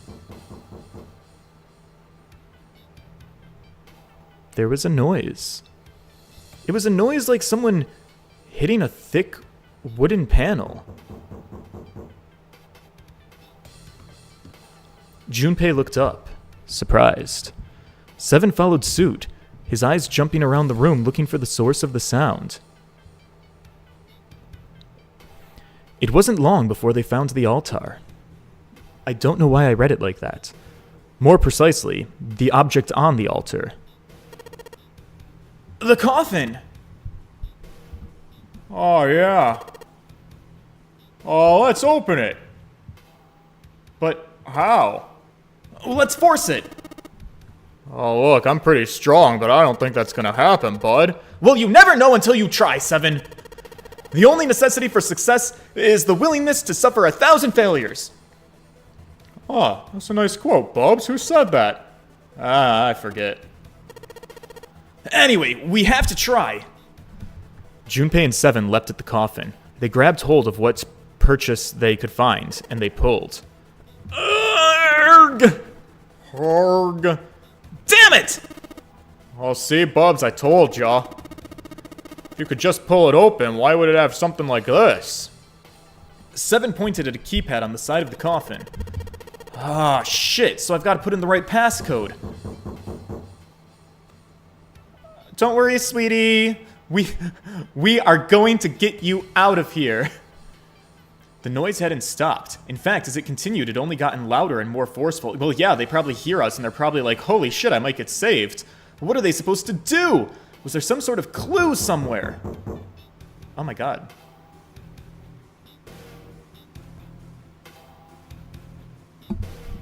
They stood there for a few moments, staring at the coffin. That's when Seven spoke. Hey, Junpei. I remember you mumbling about some weird numbers over by the bathroom in the first-class cabin. You got those numbers by solving the secret message Clover was holding, right? Truth had gone, or something like that? Yeah, that's right. What about it? Well, maybe that number's the passcode for this thing, too. Well, that seems unlikely, but... those numbers were already used. They were the code to unlock the safe. Well, yeah, but the person who set up that safe in the coffin is the same person, right? Zero set up... Yeah, but Zero set up all of the code, Seven. I mean, I guess, right, we don't really have much of another option. It seems ridiculous, but yeah, I guess we might as well try it. We probably can't make anything worse. Guys, what if we make things worse? You have unleashed the toxic gas into the coffin. It'd just be a waste of time. Well, you never know until you try, Bubs. The only necessity for success is the willingness to suffer 1,000 failures. Who said that? Oh, you did, bud. All right. Then I guess we're gonna put in the numbers.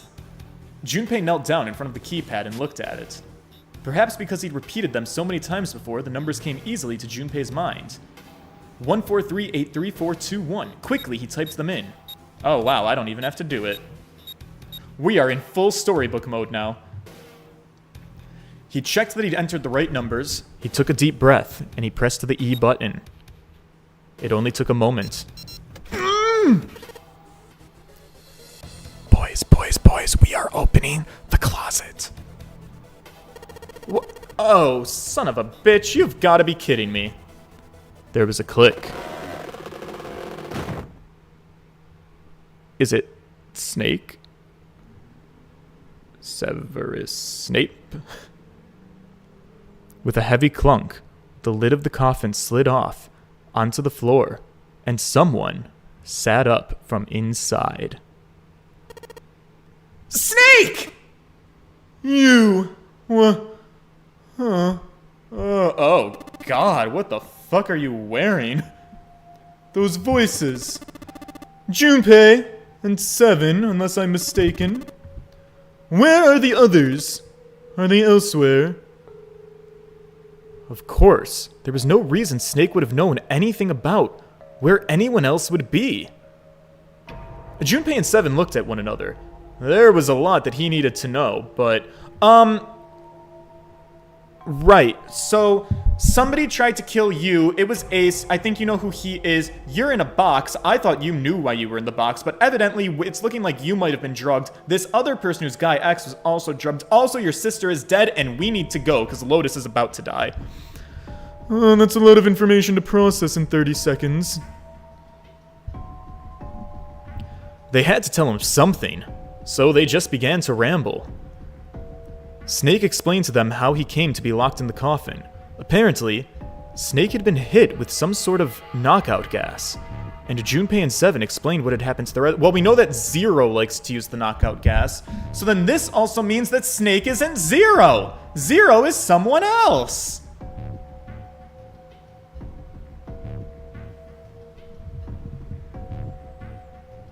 Would it be super cuckoo bananas to hypothesize that Clover is Zero?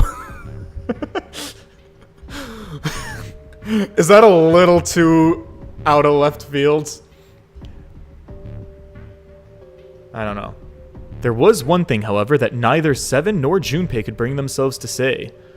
That Ace had killed Clover. They feared that if Snake knew, he might well go insane. They decided as much by a look the moment Snake had climbed out of the coffin. Snake's story explained frustratingly little. Zero's true identity was a mystery, as were his intentions. Why had Zero put Guy X in Snake's clothes? Well, first of all, Guy X, there were 4 names on the revenge list, 4 people from Cradle Pharmaceutical. One of them is Ace, who he's seeking revenge against. Guy number 9, who seemed to know Ace, I'm assuming is one of the other names. I'm assuming he's another Cradle Pharmaceutical guy, possibly. Guy X, who Zero replaced with Snake, I'm inclined to automatically assume is probably another name from that list. Another person from Cradle Pharmaceutical. Because if Zero is masterminding this whole operation, Zero probably would have wanted that guy to also be killed. So then, that still leaves another mystery person of like our 4th person on the revenge list. Who had Zero put Guy X in Snake's clothes? Or why had he done it? If Zero had left a note for them to say the nonary game had been played 9 years before, was there some kind of a connection? Junpei put the question to Snake. And Snake's answer was less than illuminating. What are you talking about? Look, I apologize, but I have no idea what you're saying. It felt like Snake was perhaps not being entirely honest, but that knowledge did Junpei and Seven little good. No matter how many times they asked, he insisted that he knew nothing. What? It was becoming clear that Snake wouldn't give in, and every second that they spent asking him was a second of time wasted, their time limit fast approaching. Snake's release from the coffin had changed nothing. They still needed to follow Ace as quickly as possible. But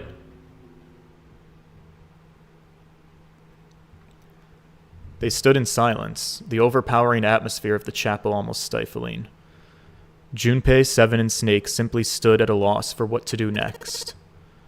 Well, now what do we do? He glanced over at Snake's wrist. Sure enough, he could see the 2 on the bracelet on Snake's wrist. The 3 of us can't make a digital root of 9. Yeah, we'd just get 5. So then we're stuck here. Oh, hey. You know, I just remembered something. Seven began patting his pockets, as if he were checking to see if any of them held anything. Yeah, what's that? I found something earlier. What did you find? Oh, this. He'd finally found the pocket he wanted, and Seven dove his hand into it. Seven pulled out something round and metal. You found a bracelet, Seven? There was no mistaking the number glowing at them from the face like a cartoon eye. A 0 bracelet? Oh my god, for player 0?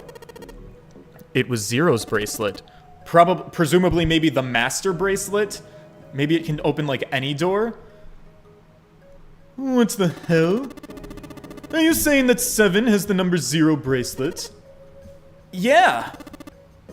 Well, where did you get that? Snake's question was innocent enough. If he learns the truth, if he'd been able to see, he would have noticed Seven look away. Clover gave it to me. She did? Yeah. Well, how did she come by it? I guess she found it, see? On the other side of door 1, A deck, in the captain's quarters. And she asked me to hold on to it because it was too big and bulky for her to be lugging. So that's what Ace was referring to. The 0 bracelet is what Clover found in the captain's quarters behind door number 1.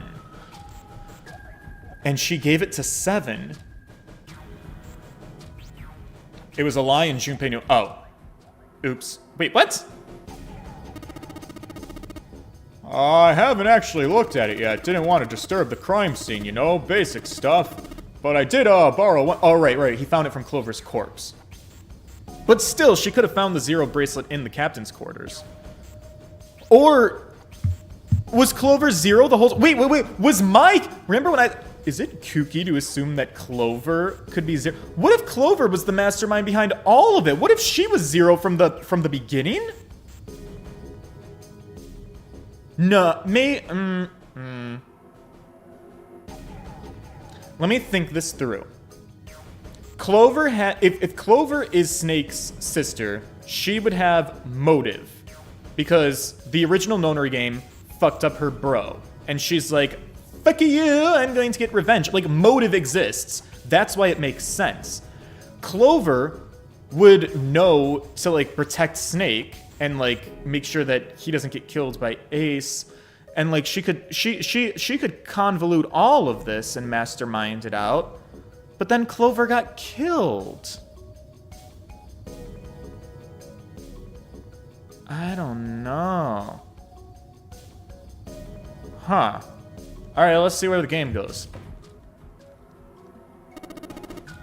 Alright, Junpei. Been, nice knowing ya. Wait, what? Oh, fuck me. 7 plus 2 plus 0 is 9. Oh my god, they're gonna ditch me! Oh, come on, man. I'm just kidding ya. But, still, just in case, I do want to make sure that the 0 bracelet gets picked up by the RED. Snake, give me a hand, okay?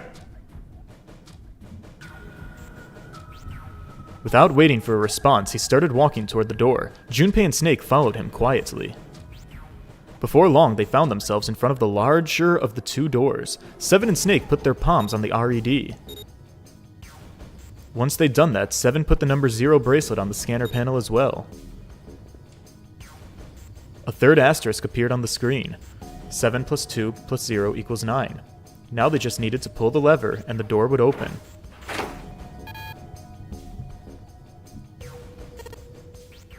Huh. Why isn't it opening?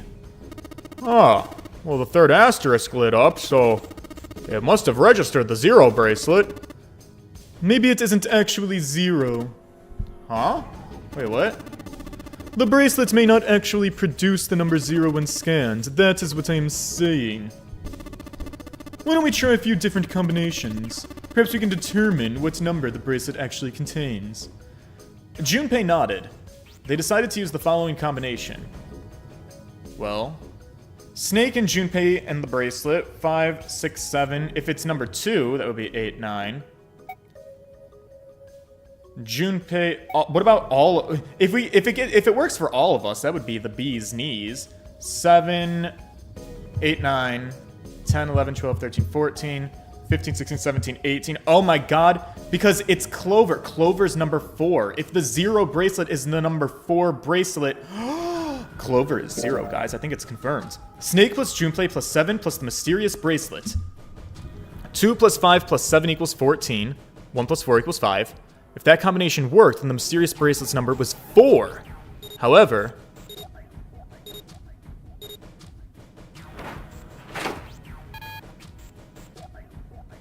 Ah, son of a bitch.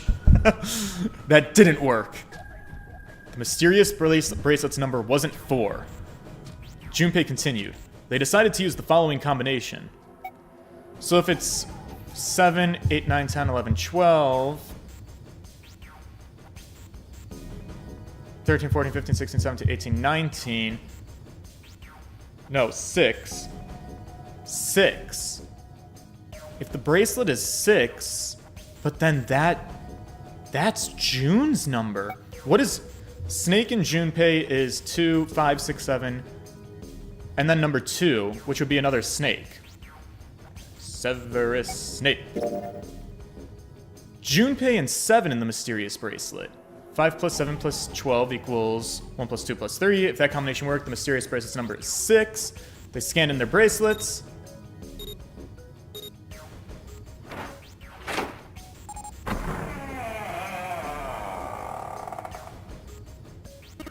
Wait, what? Does that mean it's the number 6? June? Is June 0? June knew an awful lot about the Titanic. But... Huh? Yes, the door opened. 7 clearly hadn't thought their experimentation would produce anything useful, and he looked rather confused. Yeah, but Snake was, as usual, calm and smug. The door slid closed. Junpei's forehead furrowed as he thought. That meant the number for the mysterious bracelet was 6. 5 plus 7 plus 6 equals 18, 1 plus 8 equals 9. But why would it be 6? The display on the bracelet clearly showed a 0. Suddenly, from somewhere far beneath them, they heard the creak and groan of tearing metal. With it came the sound of water pouring into parts of the ship that had until recently been dry. Oh, fuck, man, that's not good. I guess our time's just about up, huh? At any rate, we know that the door can be opened. Let's go. But, Snake, are you sure? Oh yeah, don't you know that only Junpei and I can go through this way? You needn't worry. I have a solution to this problem. My last resort, but if now is not the time for last resorts, I don't know when is. Last resort? Okay.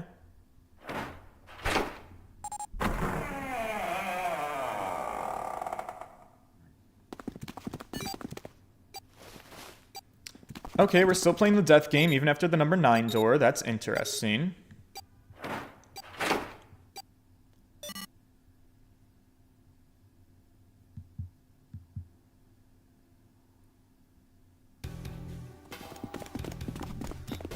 Junpei 7 and Snake, oh, fuck me, and Snake ran full tilt down a long straight hallway.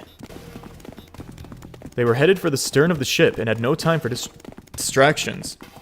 As they ran, 7 spoke. Oh, I gotta admit, you really surprised me there, kid. I couldn't figure out how the hell you were gonna get out of that one. How come you didn't do that right off the bat? As I told you, it was a last resort. Had I used it at the beginning of the game, I would have come under a great deal of suspicion. What? I imagine most people would have taken it to mean that I was zero. Once they'd convinced themselves of that, I wasn't optimistic about my chances of making it out of here alive, let alone unscathed. I felt it best to place my cards close to the chest, as it were. What? That way, if I were in a situation where there was nothing else I could do, I'd have a little trick up my sleeve. I'd just take my bracelet off. Snake's plan had been simple but effective. He simply removed his bracelet. But how? To Junpei, it looked as though Snake had simply crushed the bones of his hand until they were small enough to fit through the wrist. Ew, what? Of course, that would have been practically impossible, so how did Snake do it? Oh, because of his fake... Right. George, aren't you paying attention to the game? Right. Fake hands and all. My brother's left arm is, not like a normal person's. It's fake. Right. Snake had slid his bracelet off and tossed it into the coffin. With it gone, he'd have little to fear from the numbered doors. He'd walked through the door easily without authenticating. He stepped out the other side, unscathed, and began running down the hall, alongside Seven and Junpei. Yeah, but like, girl... I mean, I guess Ace is already past the number 9 door, but like, God forbid somebody evil grabs your bracelet out of the coffin and like, yeets it into a numbered door. They kept running for a while longer and eventually came upon a set of stairs, leading downward on the right side of the hallway. They stopped and peered down the staircase. As far as they could tell, it went all the way to the bottom deck. There didn't seem to be any flooding. They nodded quickly to one another and jogged down the stairs. It took only a few minutes to make their way to the bottom deck. There was a single hallway in front of them, at the end of which was a single door. Junpei threw it open. Inside was a massive iron gate. A plate was affixed to the top of it. It read, Incinerator. Incinerator?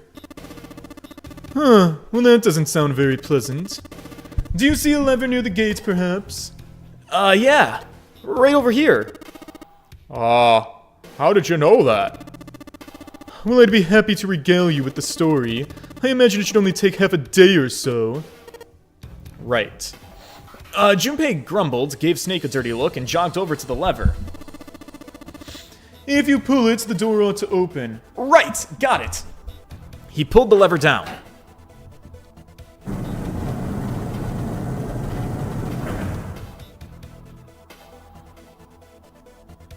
With the rumble of an ancient motor, the door opened.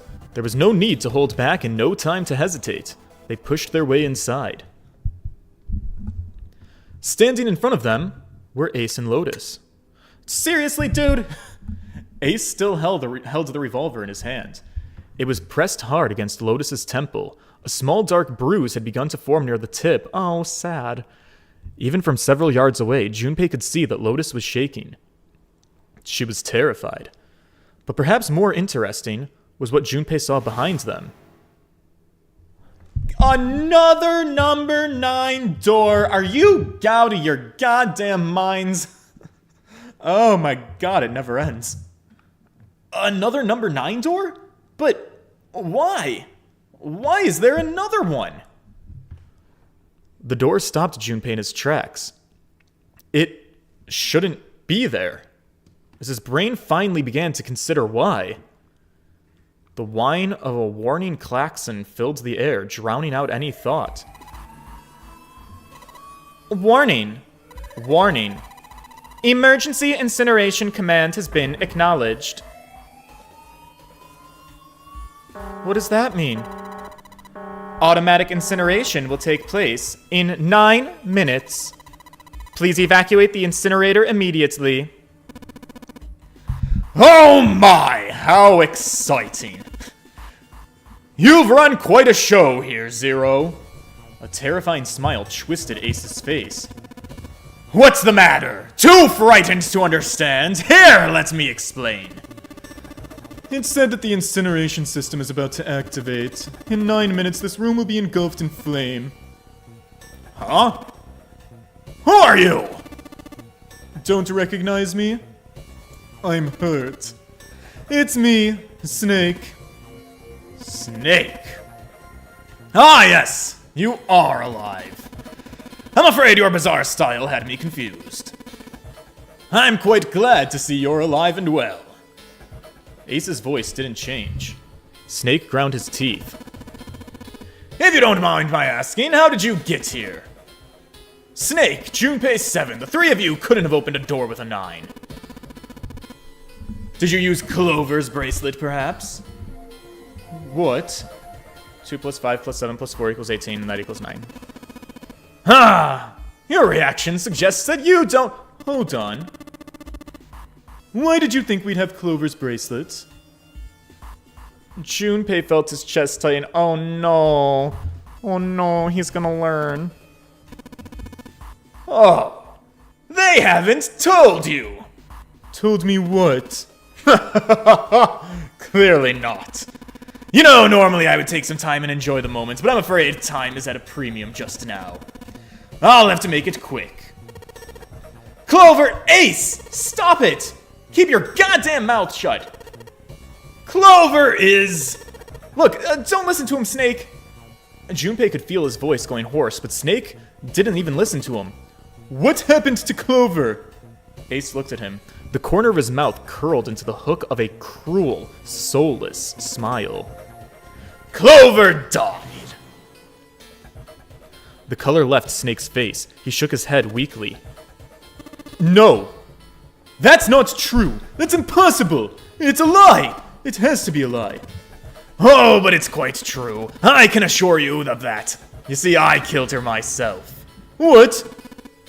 I'm sorry. Did I stutter?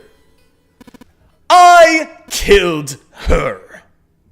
Snake's face twisted into a mask of rage, molted red rising to dot his pale skin. His entire body shook. He looked to Junpei, disturbingly like a demon. I would have rather she died with less suffering. A bullet in her brain perhaps would have been ideal. Unfortunately, that would have made quite a bit of noise. Circumstances being what they were, I was forced to settle for the knife. The one the ninth man had, you must remember. I believe I caught her just below the shoulder blade. I was rather lucky, in fact. My first thrust went right between her ribs. Her flesh was so soft. My knife slid in so easily.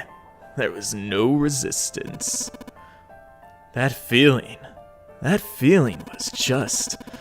I confess, I feel rather excited.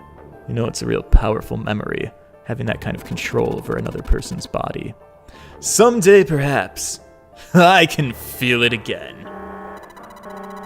Incineration will begin in 7 minutes.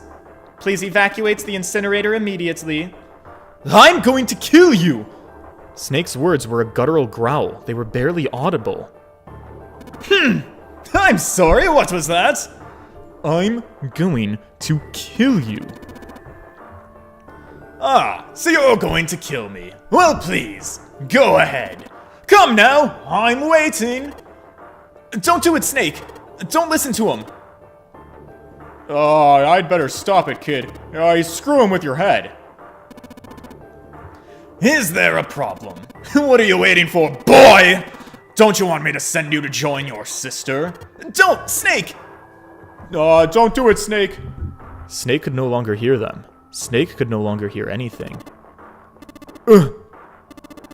Yeah! Oh, God, Jesus Christ, my boy. Snake moved like a bolt of lightning. His scream echoed through the incineration chamber, full of rage and despair. Snake! Oh, oopsies, sorry. Snake! Oh. Oh no, it's all falling apart.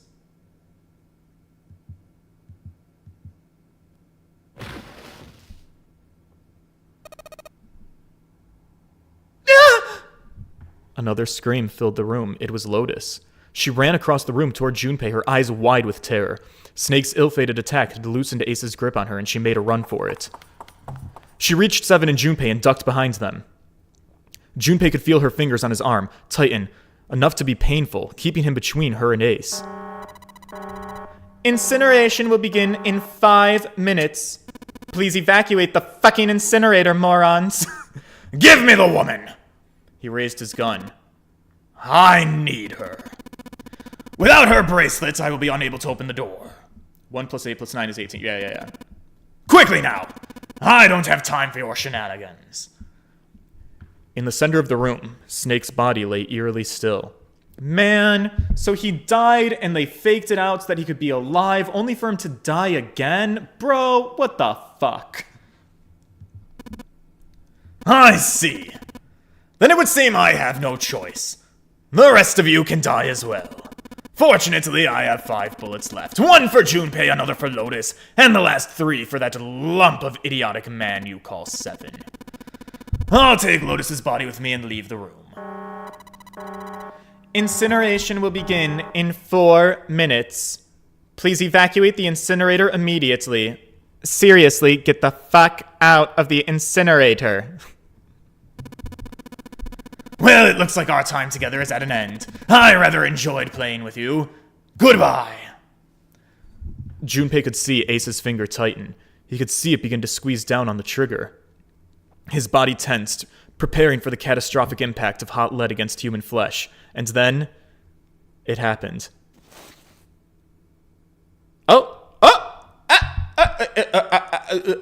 Bulletproof vest? Queen? Maybe? Underneath your girly robe? Snake stood up. What? No. That's impossible! For the first time, Ace's composure broke. With obvious effort, Snake lunged forward 1 step closer to Ace. Then another. He looked for all the world like a zombie. I'll kill you.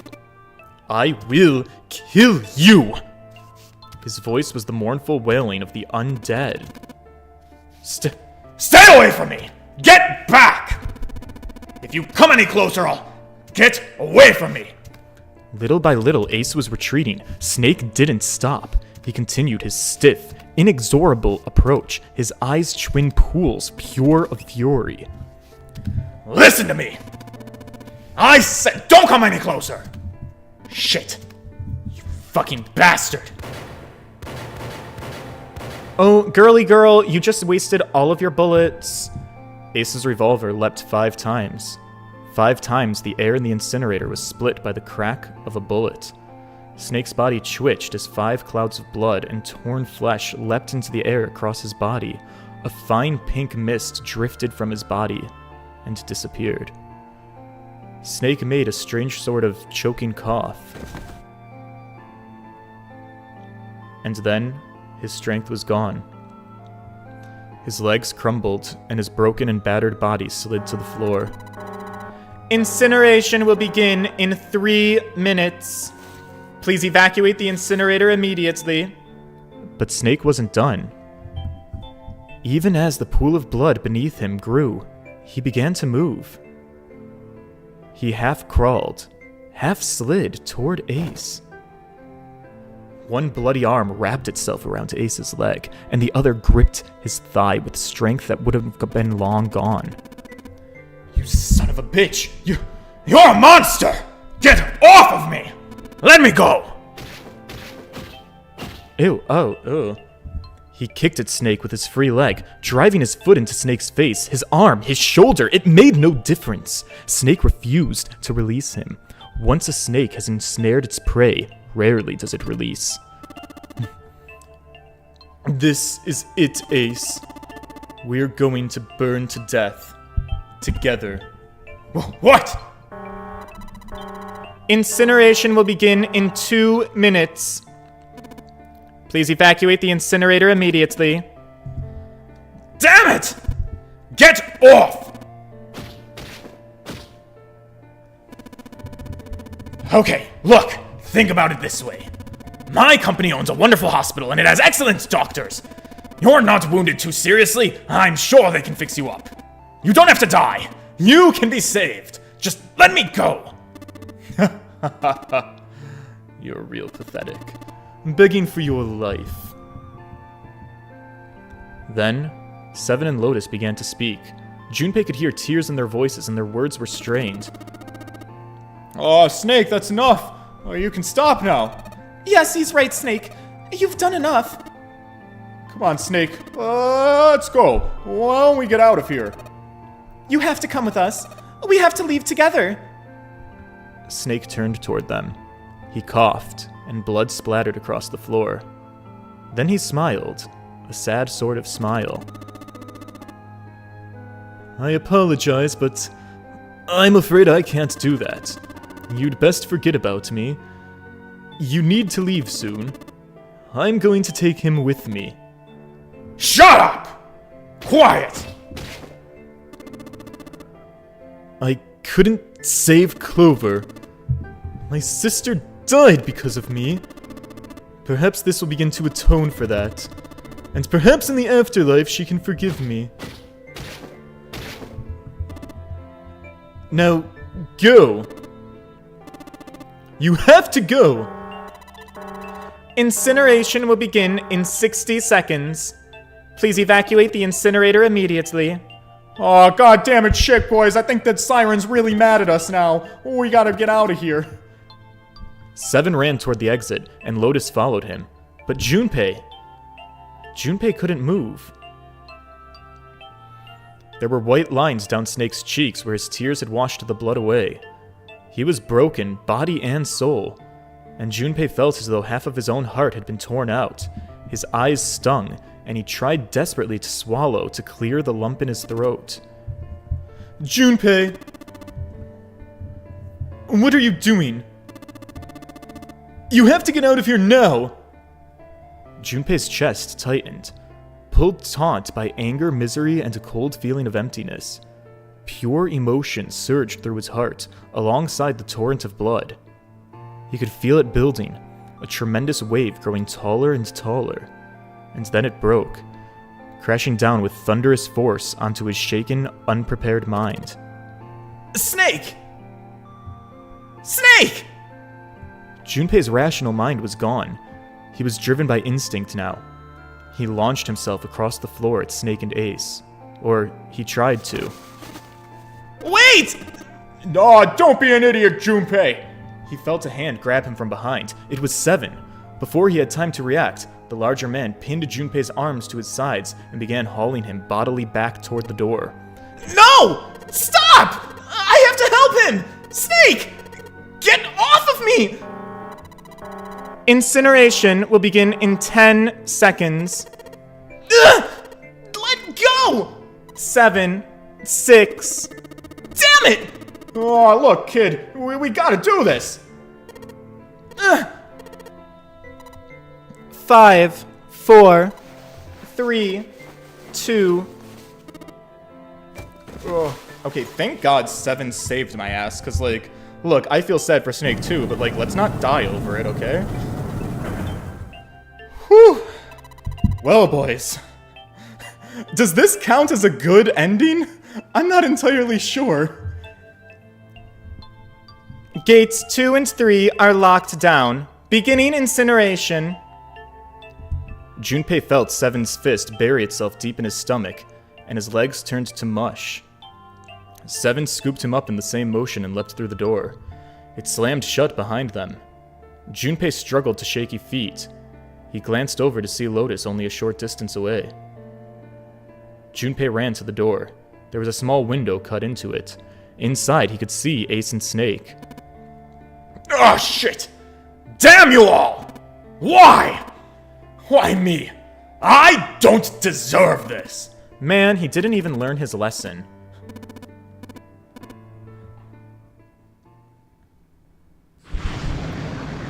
Whoo! It's getting hot in here, so take off all your clothes. Oh, God. Daddy, chill.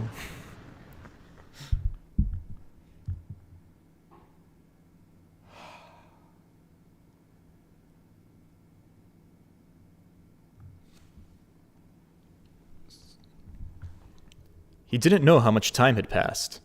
He didn't know how long he stood there, in front of the incinerator. He looked to the side. Lotus's face was ashen. And if not for the hand she'd put against the wall, Junpei didn't think she would have stood. Seven looked old and tired, and used, his eyes staring at the floor, seeing nothing. Junpei said nothing, but simply began to walk toward the open door and to the hallway they'd come down earlier. Oh, hey! Junpei, wait! Oh, Where are you going? He blinked when their voices broke the silence. He stopped. You guys stay here. I'm gonna go get Santa and June. oh, you're gonna bring them here? But how? Don't worry about that. Just stay here and wait, okay? Right. He began to walk again. He looked over his shoulder and watched Seven and Lotus grow smaller and smaller. They stared back, not moving. He wasn't sure if they could. He turned around again. He knew where he was going.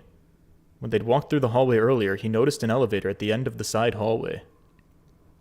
If it still worked, then maybe. Before long, Junpei found himself in front of the elevator. Next to the door was a button with a triangle on it. He pushed it and the door opened.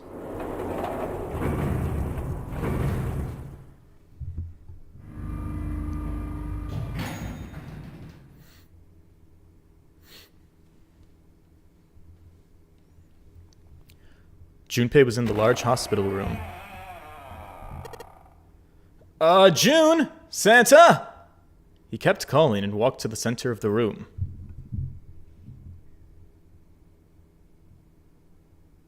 But try as he might, he couldn't find them. Shit, where did they go? Increasingly frustrated and increasingly worried, Junpei left the large hospital room. He had no choice. He would have to look for them. Junpei's heart was heavy.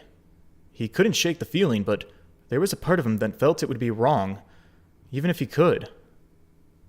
With every step he took, his legs felt more and more like lead.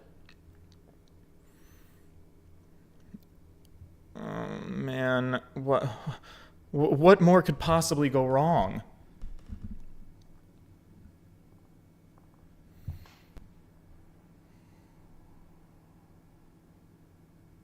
Come on, guys. Guys, this isn't funny anymore.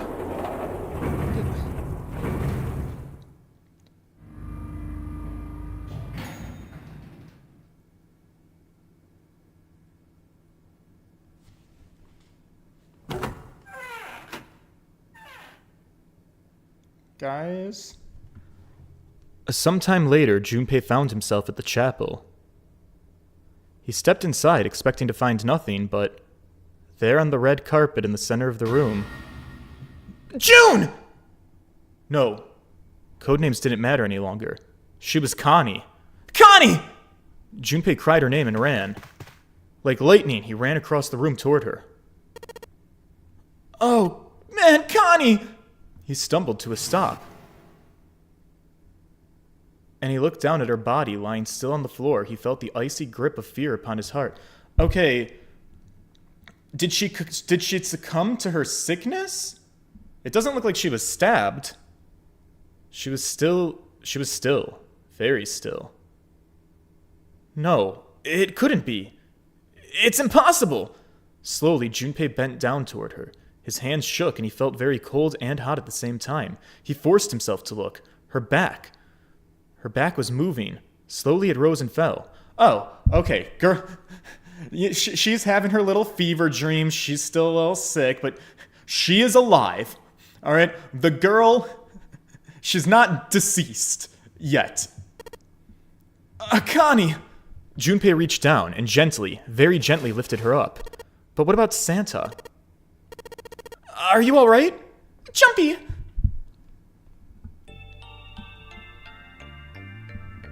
Her face was pale and her lips were dry and cracked.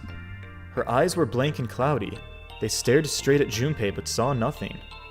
Trembling, Junpei wrapped his arm around her back. She was cold. Very cold. Junpei tried to convince himself that it was only his imagination, but she felt as though she were fading away. He could feel his heart pounding frantically in his chest. Oh man, Connie! What happened? You feel jumpy. I'm so sorry. Her voice was very faint. I might not make it. What, girl, what do you mean? I'm not gonna let you die. I'm gonna save you. Thank you, Jumpy. Thank you so much. I was really happy to see you again. Really happy. Don't give me the I was. Yeah, we've had this conversation already. I don't mean to, skip through it. You just gotta hang on. I mean, last time we had this conversation, she was legit stabbed. Now she's just, what, sick? Jumpy, do you know that you meant a lot to me when we were kids? I've liked you for a long time, Jumpy. A really, really long time. Junpei's vision had gone blurry. It took him a moment to realize. His eyes were filled with tears. He could feel a piercing point of hot deep within his heart. He looked at Akane. Game over. There was a crack of static from above his head, and a voice spoke. It was Zero! You son of a bitch! Where are you hiding? Junpei frantically scans the ceiling for the source of the voice. I am right here. I have always been close to you. What the hell are you talking about? No matter. I will tell you again.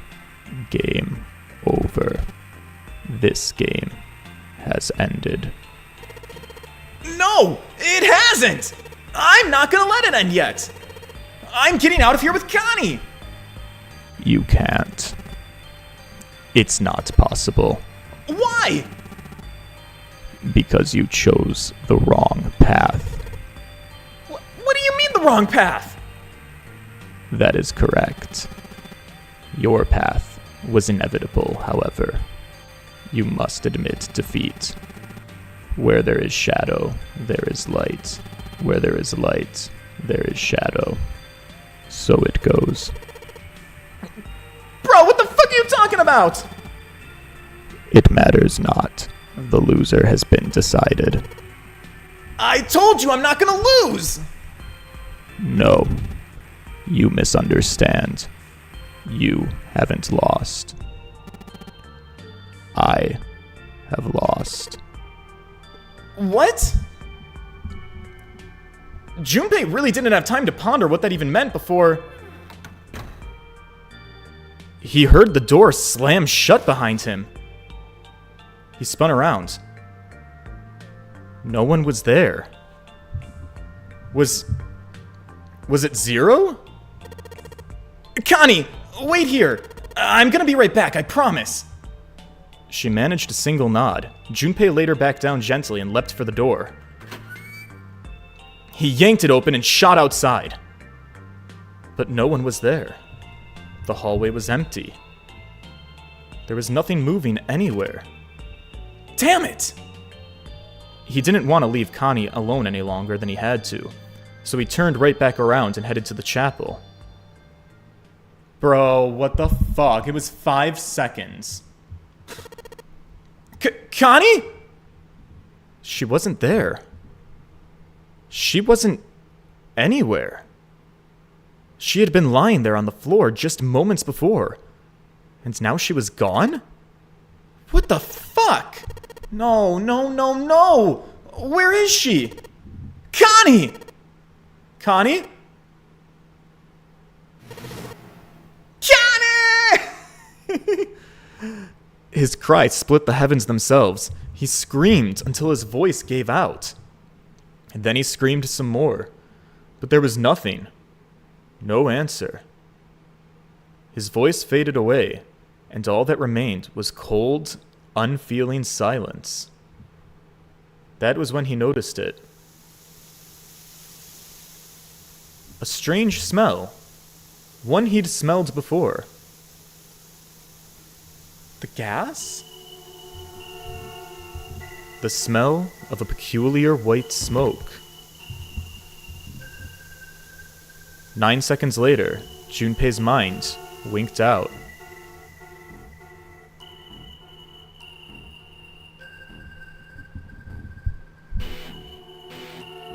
Oh, you bastards.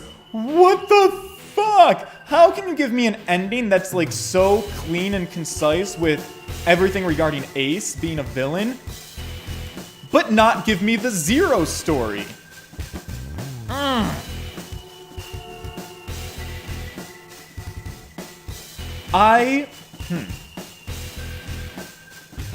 That was a wild ride, you guys. We didn't even have puzzles today. That was just a 2.5 hour long conclusion. Like, honestly, I guess maybe it's for the best that my stream got cut off, the last stream that I did. This is not the best ending. Mad Cats, you don't say. So this wasn't the actual ending. Damn it! This was a pretty good ending, though. There was a lot to unpack and learn. Zero wants revenge on Ace, but that's not the only thing. Yeah, of course. The Zero thing is still... There's mystery left inside of it, because the revenge on Ace makes all the sense in the world. But why the other people? Like, if the Ninth Man and Guy X are both, like, Ace's lackeys, okay. But Lotus was like a victim. Her daughter was maybe kidnapped. Why is Lotus here in the Nonary game? Why is Junpei here in the Nonary game? Why is June here in the Nonary game? There's stuff. So we have to play this again to find out the ending. Well, boys, I once again leave it in the hands of chat. This is Thursday, right? So it's about to be Friday. Next week, do you guys wanna run through this one more time? See if we can get a good true ending? Are you guys satisfied with this ending? This game's really good at leaving me a little less than satisfied with the endings. I feel like I kind of need to know a little bit more still. But, I'll turn it over to you guys, chat. I am going to kind of hop off because we are like half an hour over stream, which, honestly, streams have already been bumped up to like 2 hours for this game. One more round! Alright, well, if you guys are down for one more round to try to get some of the last information, we will do that next week. And maybe we can get through that ending pretty quickly because we know all the doors and stuff. We'll just have to play through as efficiently as possible. So that's gonna be it. If you guys could please leave a like on the stream, the engagement, as always, is super helpful. I want to thank you guys for doing this with me. Can I save my game? Seek a way out. Seek a door that oh, I guess we're back at the beginning? Wait. Is this... Wait, what? I can't skip... Is this new?